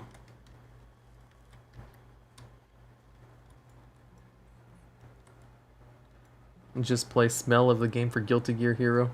I don't know how you haven't heard of the song yet. Never heard of it. Hello, Hunter. Hello, I'm a hunter. Yo, Villain's Corners were the best. Developing skills, hobbies consistently as hard as an adult. I read a book. And apparently developing new skills as an adult isn't any more difficult than developing them, you know, past the age of like 10. Because like before you reach teenage years, you learn new information like a sponge. There are some things you can just learn faster when you're a kid than you can as an adult, but you're still perfectly capable of learning new things all the way until you're old. It's just socially, people stop learning like in their mid-20s because they no longer have to. And since they're not forced to do it, they just kind of stop. And then it's more of a social thing than it is an actual physical limitation. Because, you know, hey, you spent all that time in school. Why the hell would you want to do that on your own? You're done with that. You don't have to do that shit anymore. But that's also when you stop learning new skills is because, you know, why would you? You have a job. That free time could be spent relaxing, not work. Like, learning new skills is work. It's not fun. Hello, here. How are you doing today? Fine, I think. Is that a mod or a quest game, or is it part of the game? Zygor? Yeah, it's a paid leveling mod. Not a mod. It's a paid leveling guide. Yeah, there we go. It's not necessary at all for Classic. Not at all. I wouldn't recommend this for Classic. It's really good in retail WoW because it's way more detailed.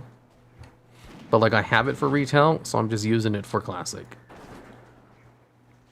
You don't really need a guide for Classic. Classic WoW is just grind shit. You're good to go. Reading is kind of a skill though, since you don't know how to. I read books all the time. I read for 2 hours a day. I do it for fun, but I unintentionally have really good habits for building new skills. Plus, I really enjoy self-help books, which helps even more. Oh.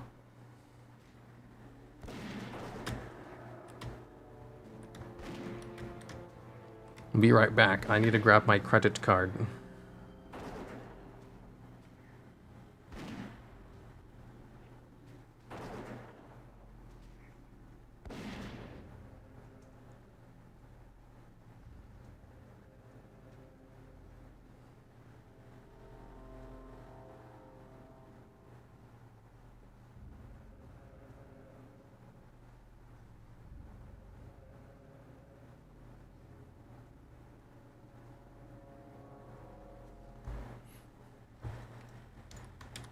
Or make hirumaredx in character animation.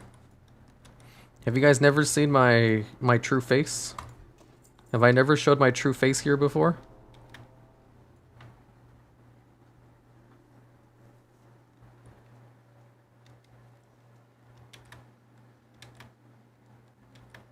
Why would you read a book written by someone else for self-help? Because they're really interesting.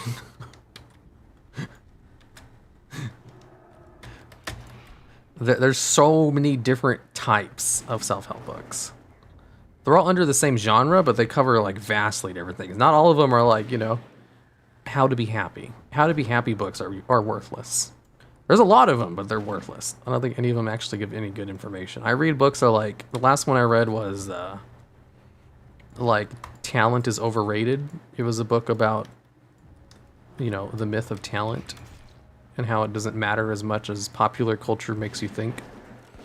And another one was, one I read before that was a self-help book for like how to speak to children so children will listen, and to listen so that children will hear. It was a really good book about, you know, how to speak with children because they're difficult. And it was very interesting to apply those same exact rules on adults, because adults are just really smart children. It was a great book. And there's also another one called Verbal Judo, which was basically a book about how to defuse conversations without arguing or getting angry. And it was like actual techniques that people train like the police force, and how they're able to resolve incidents without any kind of violence by just talking. And before that, it was a book on how to succeed in a creative field, which just gave a whole bunch of advice that I didn't need. And before that, it was 40 Things That Make You Miserable. That one's great. It does like the opposite. And like, instead of telling you how to be happy, it tells you how to maximize your misery. You know, that way you can do the opposite. And before, I don't know, it's basically, those are the last ones I've been reading. I don't remember the ones before that, but I constantly read them. Too bad police never use that. They do, it's just like, they don't make stories about the police who were able to defuse a situation without incident. They make stories about the incompetent police who shoot people for no reason. You know, it's like, you know, you don't see news about people who donate to charity. You see news about people who steal from it.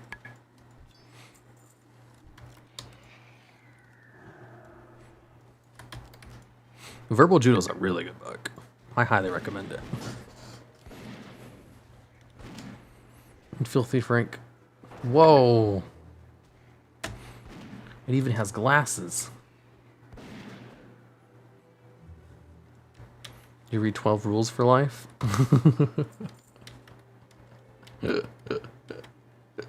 I maximize my misery every day. Heck yeah. Oops. Bad news sells? Yes, it does. I made a whole video about it yesterday. You aren't? You're going to keep both Classic and TBC. Hell yeah, I have the money to pay for the clone service. I'll clone every... Well, I only have one character I want to clone. I don't have any other characters anywhere near this guy's level.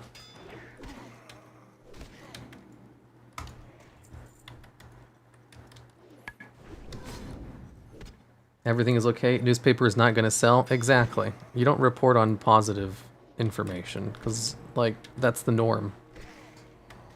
Majority of time, things are fine. And no one cares because, like, you know, obviously someone donated to charity or helped out someone. Who cares? You want to hear how someone brutally murdered someone. That's interesting. That's premium information right there. Premium content.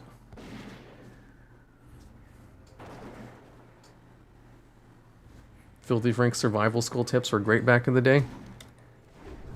Oh my god. I'm gonna have to watch this VOD with sound. I'm gonna turn it off now. No more Amelia Watson VOD. No more Amelia Watson live stream. I'll just watch the VOD. Why do they keep fearing me? Stop it.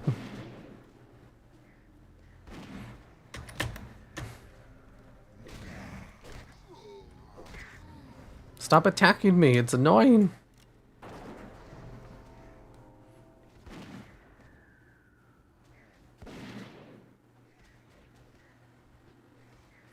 Well, he has gotten 7 bars of experience since I got here. Really? Wow, that's a lot.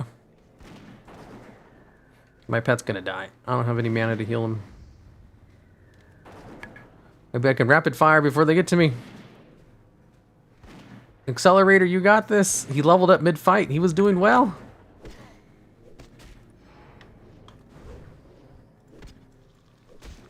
I got my orc racial. I got this. Increases my base melee attack power by 25%. I got this. This ain't even a thing. Mongoose bite. Heck yeah, I got this. 2 HP. More like dead. Stop. Ooh, easy peasy. Who says you can't kill 5 mobs very slowly at once as a hunter? No one says that.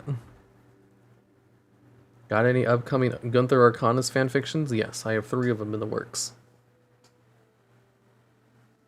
Do you reckon what stories or backgrounds for your characters? I play Nelf Mage and have a lot of headcanons about my character. No, never. However, I do know that's a really common thing. I've heard that a lot. Like, a lot of people do exactly that. They create, like, headcanons for their characters. I don't. I have, like, this detachment towards all of my characters where they're just things that exist in order to push buttons for their class. I understand it kind of like making a D&D character. Although I don't really get attached to my D&D characters either.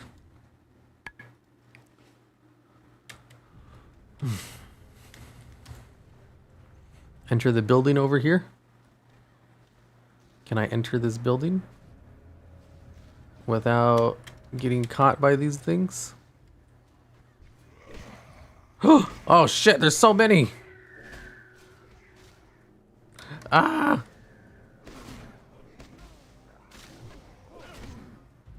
No! What the hell? Leave me alone. Why is there so many? Well, Classic looks fun. It is fun. Accelerator's gonna die. I need to run away, but I'm surrounded. No, there's a path that way. There's a mage who looks like he's boosting. I'll just run super fast. Hopefully they don't have a ranged weapon. If I run far away enough, my pet, he'll despawn. So I don't have to resurrect him. There we go. Whew, I did it. That's what I call a sticky situation.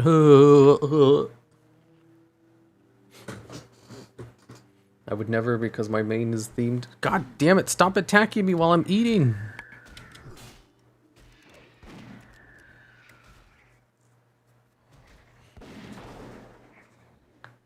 I don't feel like I'm playing Metin 2. Metin 2, what?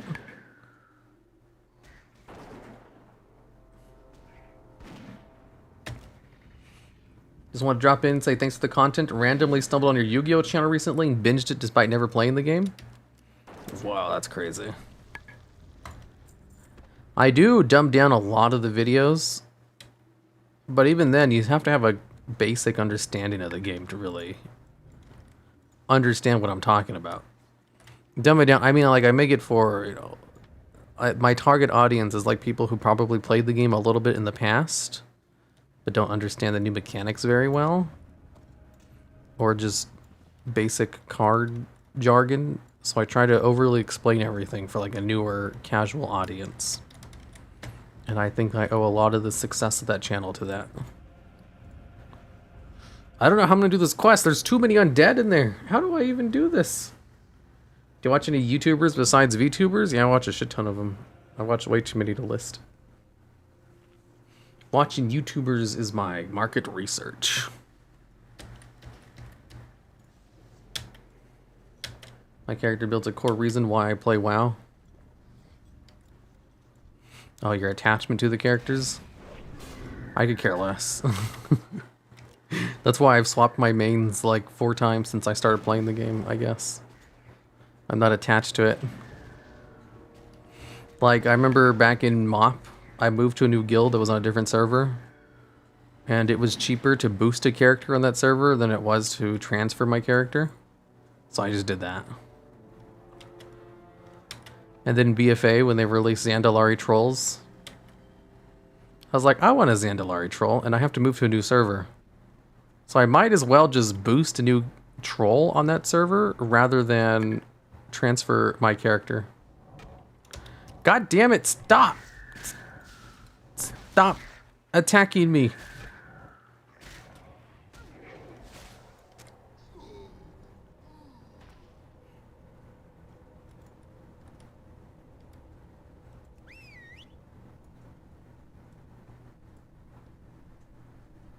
What are your thoughts on the path of the expansions? Do you think they'll rectify their mistakes not adding Raid Finder? I don't agree that Raid Finder is a mistake. Or the dungeon tool. There are certain opinions that are very popular that I 100% don't agree with, and LFR is one of them. If anything, I should make a video in defense of LFR, but no one cares anymore. That's not really a hot topic issue like it used to be. Oh, they got cleared out. I don't know who cleared this out, but shit, that saved me some time. Ah, fucking Scarlet, why are you in front of this goddamn house? You...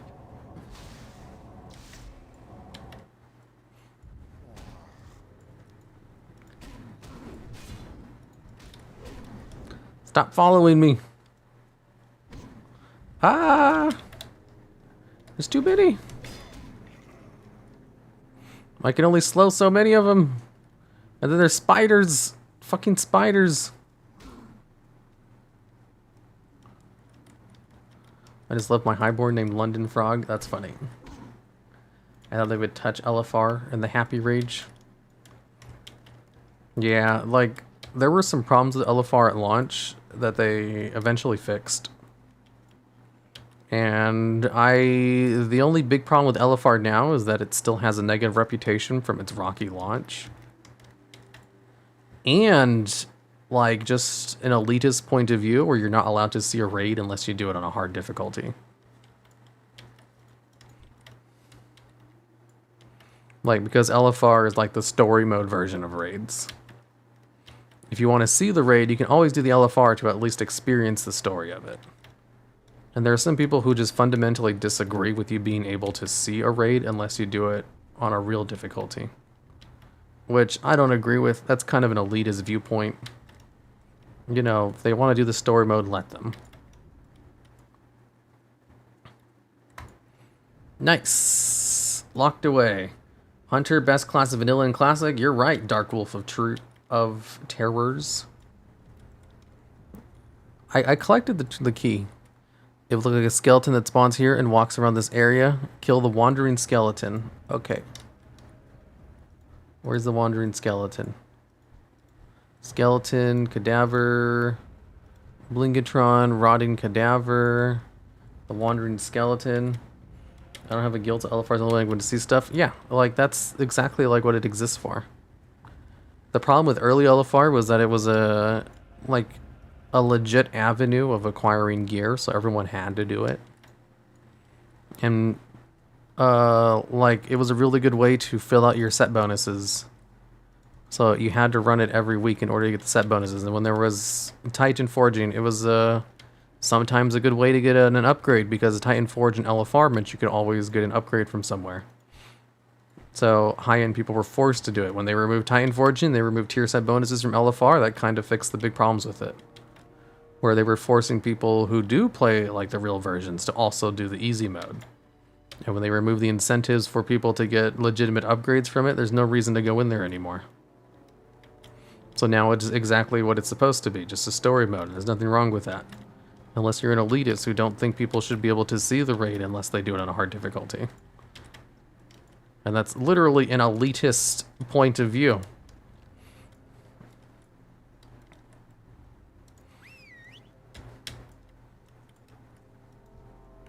Skeleton terror. Is this it? Wandering skeleton? Rotting cadaver? Go get him, accelerator.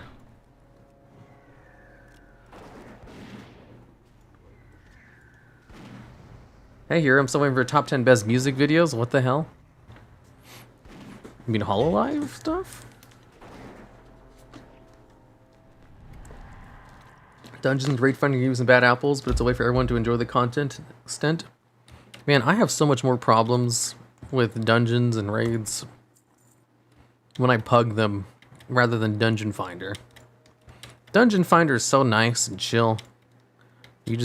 You're in and out. No one talks to anyone. I love it. When you have to pug a group, like half the time it just breaks up or doesn't succeed, or you get morons. It's that you have to talk to them. It's more likely you'll find out that they don't know what they're doing. I've honestly had more positive experiences just randomly queuing with people than having to pug groups. So, my anecdotal evidence is better than your anecdotal evidence. I just like how they update item levels to make old raids completely obsolete in BFA. I've been doing that since Wrath.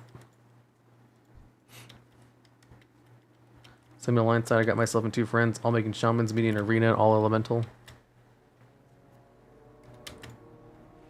What the fuck am I supposed to kill here?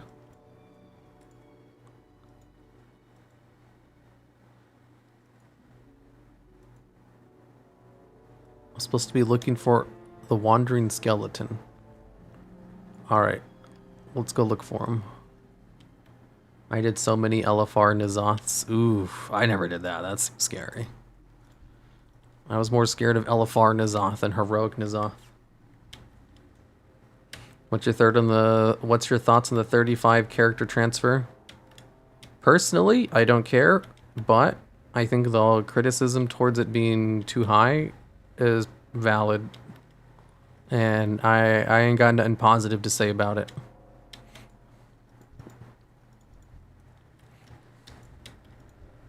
I ain't gonna defend it. Just because I personally don't care doesn't mean I like it.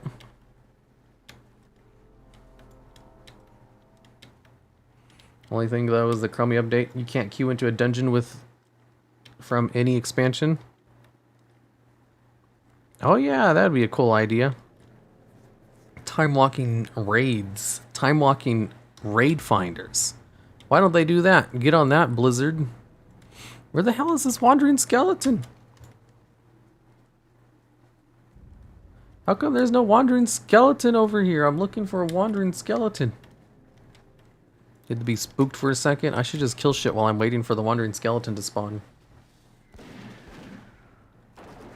To be honest, you're just gonna be laughed at if you go around with your mount or trail. Dude, I want to do that now. I want to see people laugh at me. Can you buy it in the shop yet? Let me see. I tried to look for it and I couldn't find it in the shop. Where is it in the shop? I want to see. If I open up the shop right now, Burning Crusade Classic has begun. Blah, blah, blah, yada, yada. Here are your specs. Okay, whatever. Where is it in the shop? I can't find the deluxe edition in the shop. Let me type it in. Burning Crusade.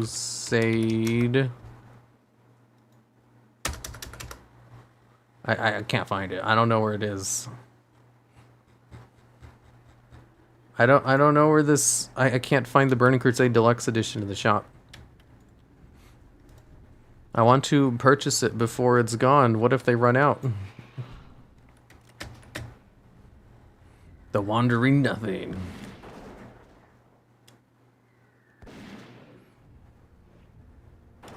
More like thoughts on the $70 pass, $70 optional pass. I mean, premium cosmetics, premium prices.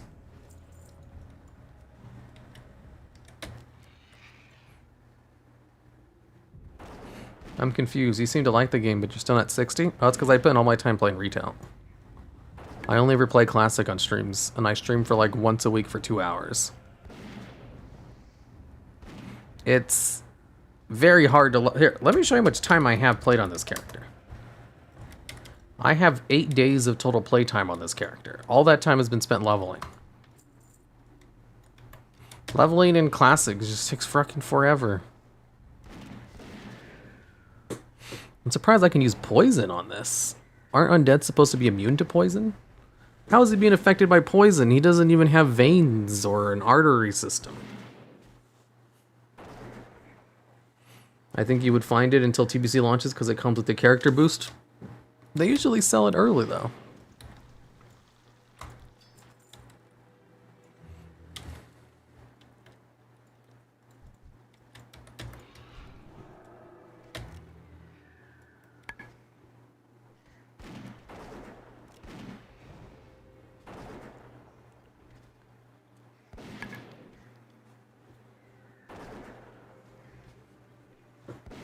I wonder if the TBC community is going to boycott players who buy the Warp Stalker mount.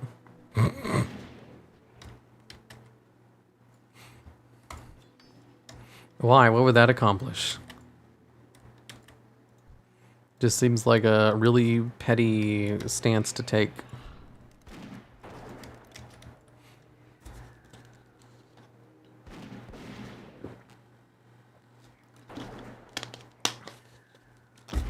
Like, here's the thing. Boycotts are an excellent way to show dissatisfaction with an unjust system. Invoking the boycott for store mounts seems like too minor, so you wouldn't get enough people who would actually do it. Like, boycotts only work when the cause is actually great enough where you can get a whole bunch of people on board. And this doesn't seem like a kind of cause where a boycott would work.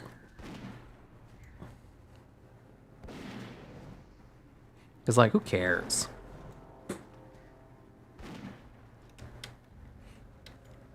How much does the pre-patch change things? I think it makes it easier. I need to hit this before the pre-patch comes out. Since the state of WoW is moving towards single-player action, do you think something like the Greater Rifts in Diablo 3 and leaderboards make the game a little bit more enjoyable? I mean, Mythic Plus dungeons? No, they're not going towards single-player action. I wish they would. Dude, I'd probably like the game more if they did that. So I can tell you for a fact, they're not doing that. They don't want to do that. They want you to play with people. They actively, like, put stuff in the game to encourage you to play with other people. Blizzard doesn't want there to be hard solo content that you can spend all your time on. That's 100% not something they want in the game.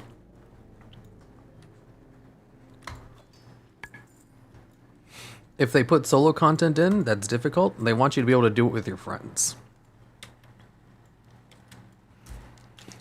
And I can say this with confidence because I really want good solo content. That would be like my jam. That's my favorite thing in the game. I'd be all for them doing that.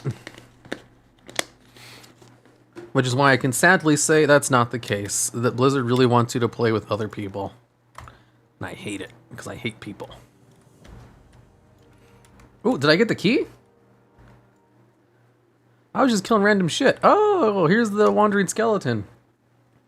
I should also correct myself. I don't actually hate people. I like people very much.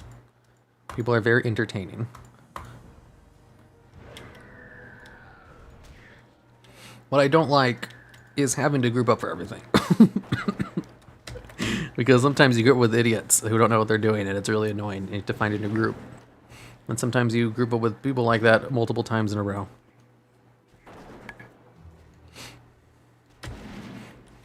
But actually, people are pretty fun. Like, one of my favorite things with people is just, like, learning about new people and their stories. Because everybody has their own story to tell. Everybody has their own life experiences. And I find it real interesting to find that out. Like, what was your hobbies as a child? What did you want to accomplish when you grew up? And what went wrong? Why didn't you do that? Why didn't you follow your dreams? Why did you give up? I love asking those questions. Like, that's probably one of the problems I have with making friends, is that I love meeting new people, but once I learn enough about them, like, the novelty wears off and I want to meet someone else. So I don't really work on keeping friends that I make, and instead I'm constantly just talking to new people. Once Hero said he had no friends, that broke the hearts of millions of fans. Dude, none of my fans care about being my friend. I find it hard to believe I even have any, well, actually, no, I have a couple of people that are pretty cool. Getting deep? Cringe? Heck yeah. If it's cringe to like to learn about new people, then call me Cringe Lord.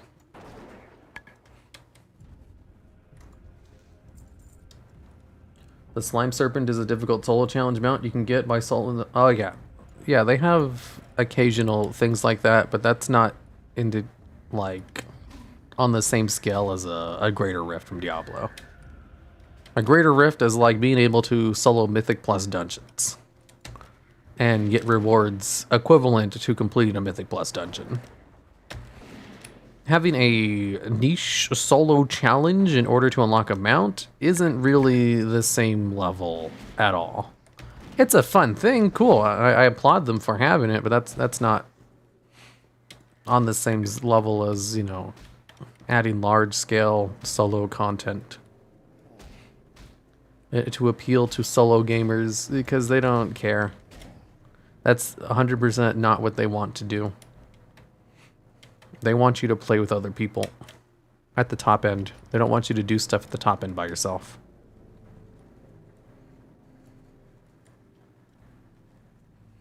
And I mean, it is an MMORPG, so like that's fine and everything. And there's plenty of single player games if you want to do everything by yourself. That's probably why I like to play Diablo so much.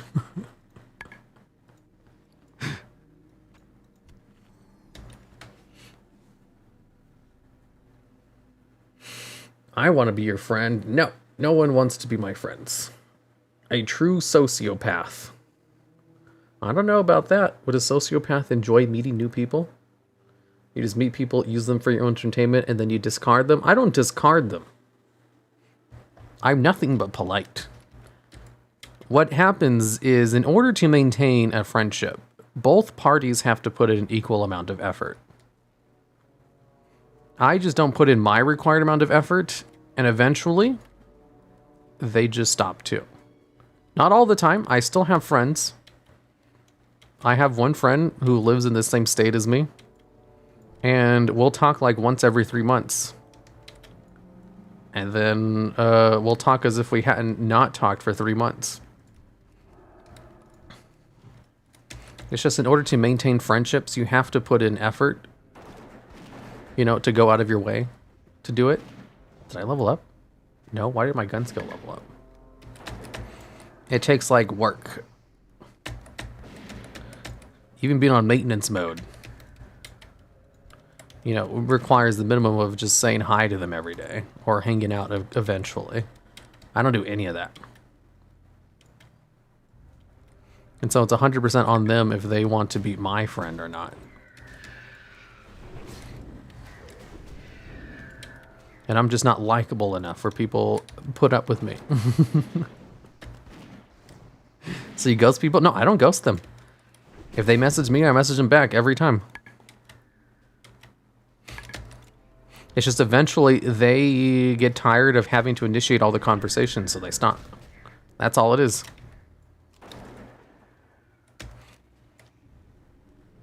A sad hero video would be so tragic. Sad hero video? What sad hero video? All according to Keikaku. You sound like kind of an ass. I'm not rude to any of these people. I just don't put, you know, effort into friendships. Because I'm like too busy.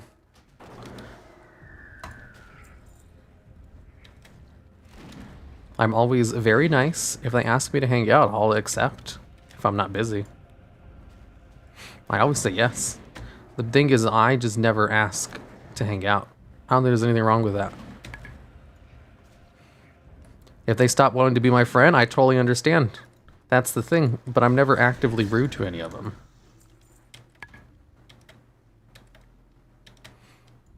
But yeah, you kind of do. I guess kind of.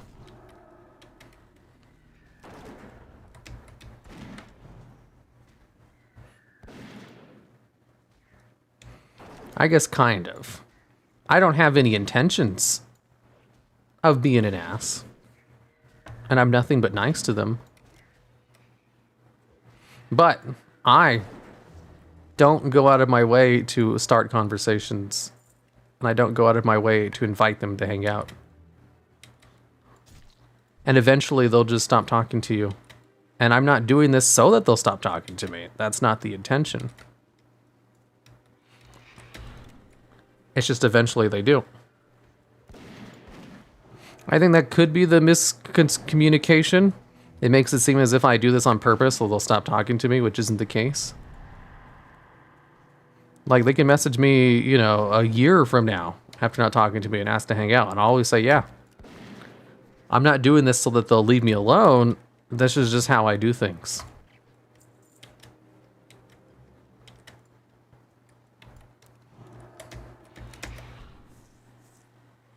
Which is why I don't have friends.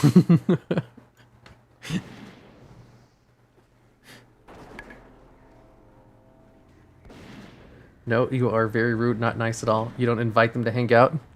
Because I don't go out of my way to talk and hang out with them. That makes me rude? I don't think so. Rude is an action. And inaction isn't rude. That's pretty rude? I don't think so. Not doing something isn't the same as being rude. Actively avoiding them is rude. I don't actively avoid people. Ever.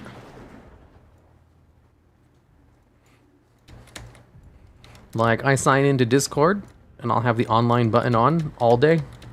Never hidden on Battle.net, on Steam, on any of the things. People can message me if they want.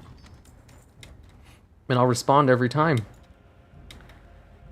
I think you guys are equating it to ghosting, which is an action of actually avoiding people. Or you're equating it with doing it on purpose so that they'll stop talking to you. Inaction is super rude. Sound more introverted than anything. Of course it's not. It's not, though. I don't understand. Let's see. Here's the thing. There's this bias that happens sometimes. Like, for example, say you knew someone who was vegan, but like super rude about it. You know, if you ate meat, they would constantly shame you about it. And it was super unpleasant happening. And then one day you meet someone else who's also vegan, and you just automatically assume those negative traits onto this new person. because you had a bad experience with someone who was like that. Even if they're totally cool with it and don't care that you eat meat, you know, automatically you'll assume that they're just as annoying as them, and there's a good chance you'll probably argue with them about it. It's like a attribution of negative traits. What I'm assuming here is that you probably knew someone who ghosted you, and you're assigning those traits of that particular person to what I do, which is not the case. You're just a passive friend, nothing wrong with that. Exactly. I'm not trying to put you on blast. I'm just trying to rationalize why you're construing what I'm doing as rude, because it's not. However, I can see a situation in which it totally seems like it is. By that example of assuming all vegans are, you know, loud or obnoxious. And since you probably don't meet too many people like that, it's real easy to just assign all those traits from the other person to this new one. Yeah. That's what I'm assuming is the case here.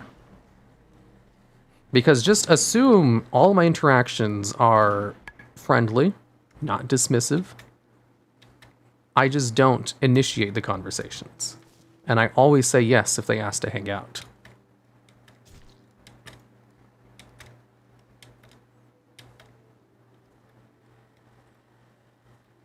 It's just weird how you kind of discard people like toys. You may respond to them, it doesn't mean you care very much. You see, that could be something to discuss. Because I will show a lot of interest for a couple of months. And then I'll move on to meeting new people. I'll still talk to them. But I don't, you know, initiate the conversations anymore.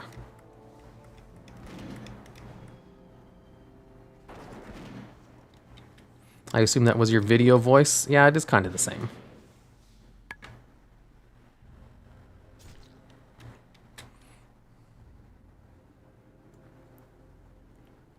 He does mean his best... My best friend is like that for 16 years. It doesn't mean my best friend is rude to me. It's just his character to be passive. Same relationships in general. It's not normal. Yeah. Like, I understand. Like, if they don't want to talk to me anymore because that's how I do it, I understand, and I'm not going to bemoan them for it.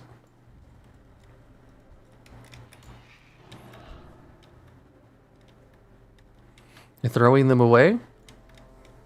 It's not really throwing them away if you don't actively go out of your way to disown them. That's not really the same thing as ghosting them. Like, if I ghosted them and, you know, ignored all their contact, I can understand them. That's not what I do.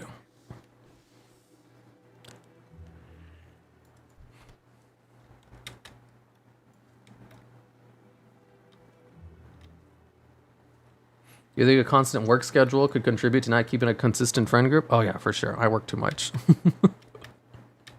If I didn't work so much, I could easily hang out with friends more.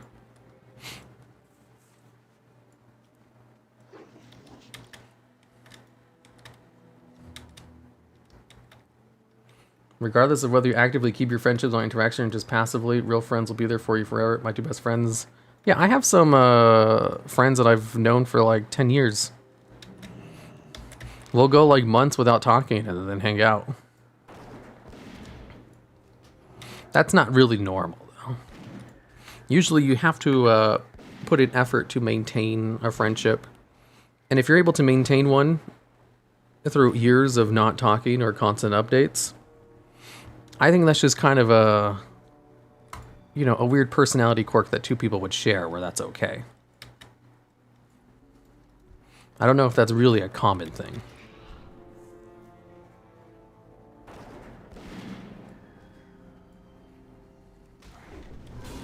Relationships are a two-person job. Here.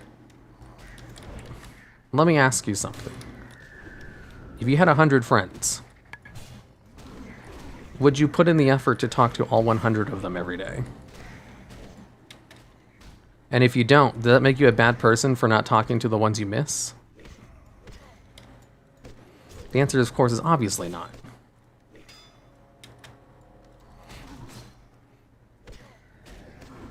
So what's the difference here?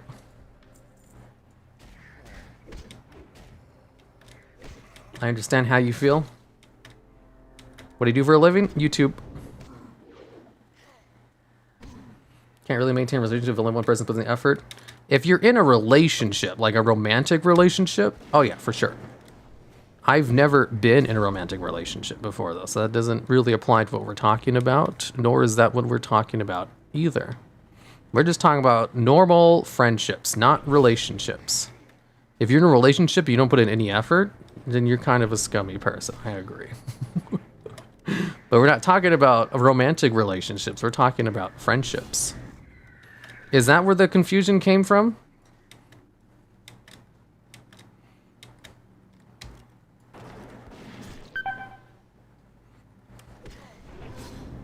Because relationships and friendships are two completely different things.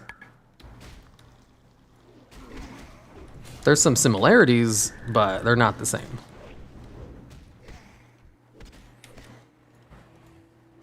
Can I be your boyfriend? No, I don't date anyone. I'm gonna stay alone forever.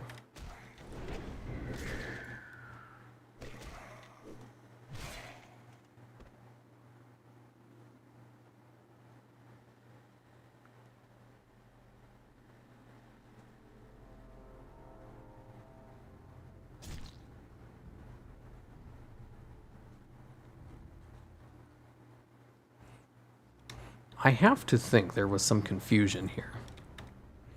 I think they thought I was talking about romantic relationships. I thought I made it pretty clear I was only talking about friendships.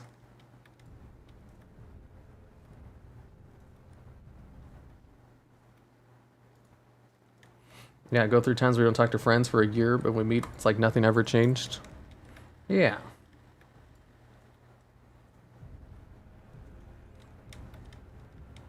Not at all.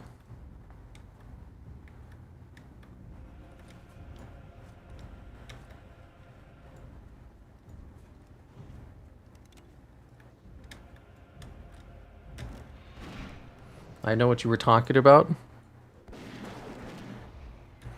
Yeah, I don't know.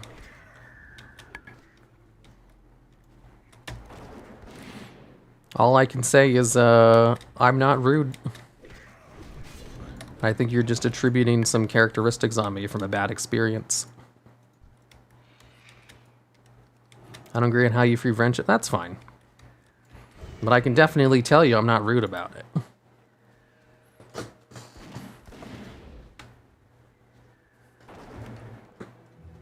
There's different types of friends out there? Yeah. For sure. Some people take friendships, you know, they treat it with different severity as well, too. Like, I used to be really casual about the label, and I was fine just attributing it to people you talk to occasionally. But then I had one person get really upset that I wasn't talking to them all the time.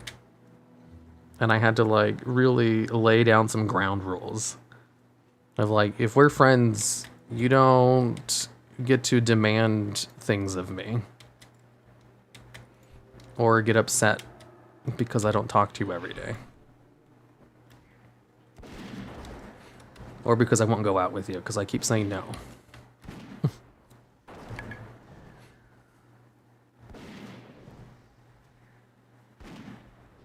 Both parties don't talk to each other. Is anyone on blast? Sure, Hero doesn't start conversations, but do the other people?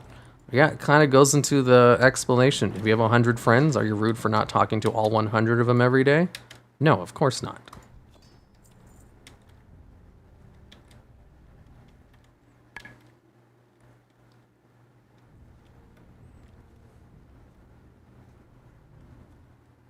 Maybe you are just some introvert, not a sociopath. You might fulfill by doing stuff alone and not sharing with others. Oh yeah. I'm not a sociopath. Definitely not. Nothing I do really hints at that. I do like meeting new people though. And most of that is fulfilled through streaming, ironically enough. Lots of new people here. Lots of new people to talk to. It's not really the same deeper connection you can have when it's a one-on-one conversation.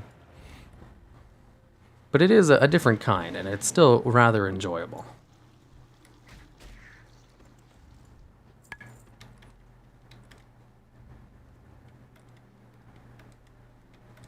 You joked about it? I'm trying to remember what I said. I'm pretty sure I did make a joke about it. The only reason I'm treating it seriously now is because of the, you know, I think there's some miscommunication going on here. If there is no miscommunication and everything's peachy, then we just have a difference of opinion then.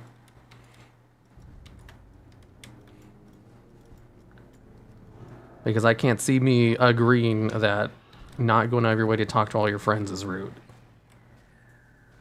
Expecting your friends to go out of your way to talk to you, though, you know, I don't agree with that. You shouldn't expect people to do anything.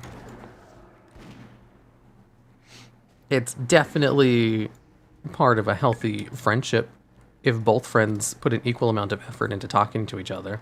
For sure. But if you have a friend who doesn't put the same amount of effort as in talking to you, then maybe you don't need to put in as much effort either. And you can find someone else who appreciates your time and effort. You're an acquaintance junkie? Yeah, I guess that's a somewhat apt description. I rarely form close personal friendships, but I have lots of acquaintances. People I know casually.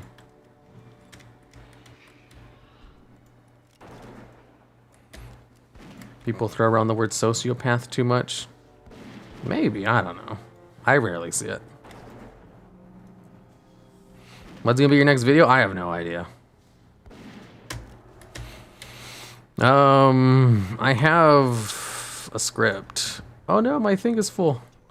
And another one being worked on. So there's videos in the works. I just don't know which one's gonna be next. Oh, I didn't even realize I had a 16 slot bag. Let's put this one on. Now I can eat it. Here, why aren't you 59 yet? Oh shit, it's almost 5 o'clock. I gotta end stream.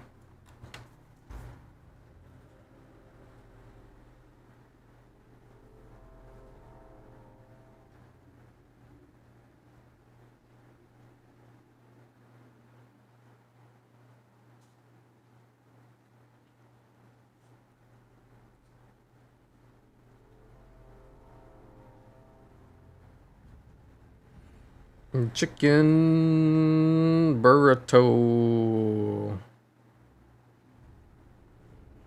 Oh yeah. I really think it's hard to sustain friendship. I can't really talk to more than 4 people a day. Yeah, it's more like if you don't put in the effort, don't be surprised if they stop talking to you. So I'm just not surprised when they stop talking to me. Menu featured. I also rarely meet new people. This used to be something I used to do all the other time. Nowadays, I'm too busy to meet new people. I can't remember the last time I actively went out of my way to find, like, just new people to talk to. Sides and drinks. Ooh, Mexican Sprite. I wonder what that tastes like.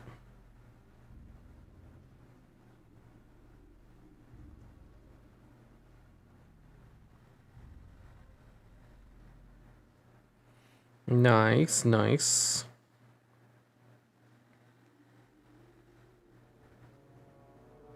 Longest stream in Heroes history.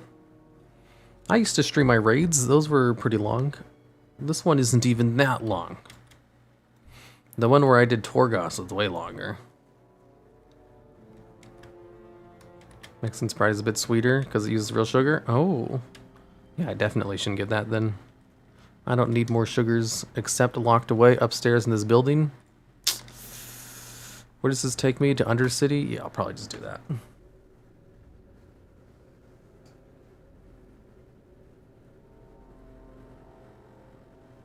I don't think you should blame yourself for about situations. Some people don't like being with other people too much. It's very normal. Oh, I don't. The only thing I disagree with is the things I do being rude. I don't think what I do is rude at all. That's the only point of contention that I was arguing. Was whether or not the inaction is rude or not.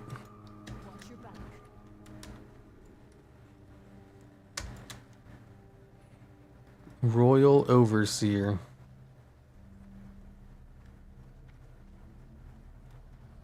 Not more sugars, just real cane sugar. None of the processed stuff like high fructose corn syrup. Oh. I have a quest to turn in? Ooh. A package for Jeremiah Fellstone with his last known address as Lordaeron. I should be able to assist you. Jeremiah Fellstone was in the city before the plague. It's the cockroach vendor. It's the cockroach vendor quest.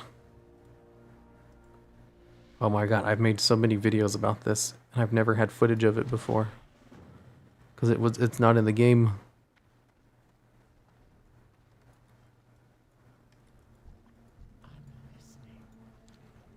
Every time someone steps on a cockroach, I cry. Please don't make me cry. Okay. I haven't used that name in years. Before this glorious undeath who's been dead for 4 years. Vulture package for my dead sister. It seems I was wrong about you and I owe you an apology. My sister, I think I'll pass on cremating my sister's spirit. Please let her know. Put her soul to rest. Okay. Also buy my stuff, please. Please buy my stuff. Buy all of my stuff. Buy it all. Buy. Ooh, I should put this backpack into my bank. Any comments on TBC Deluxe? No comments. There we go. I just saw a cockroach on my wall. Ew, gross.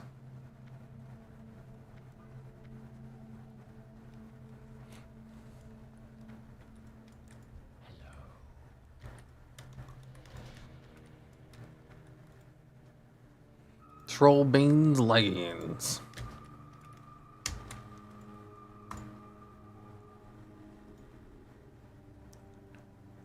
Wow, there's a bunch of quests I can turn in. I'll do that next time. Alright, see you guys later. Goodbye.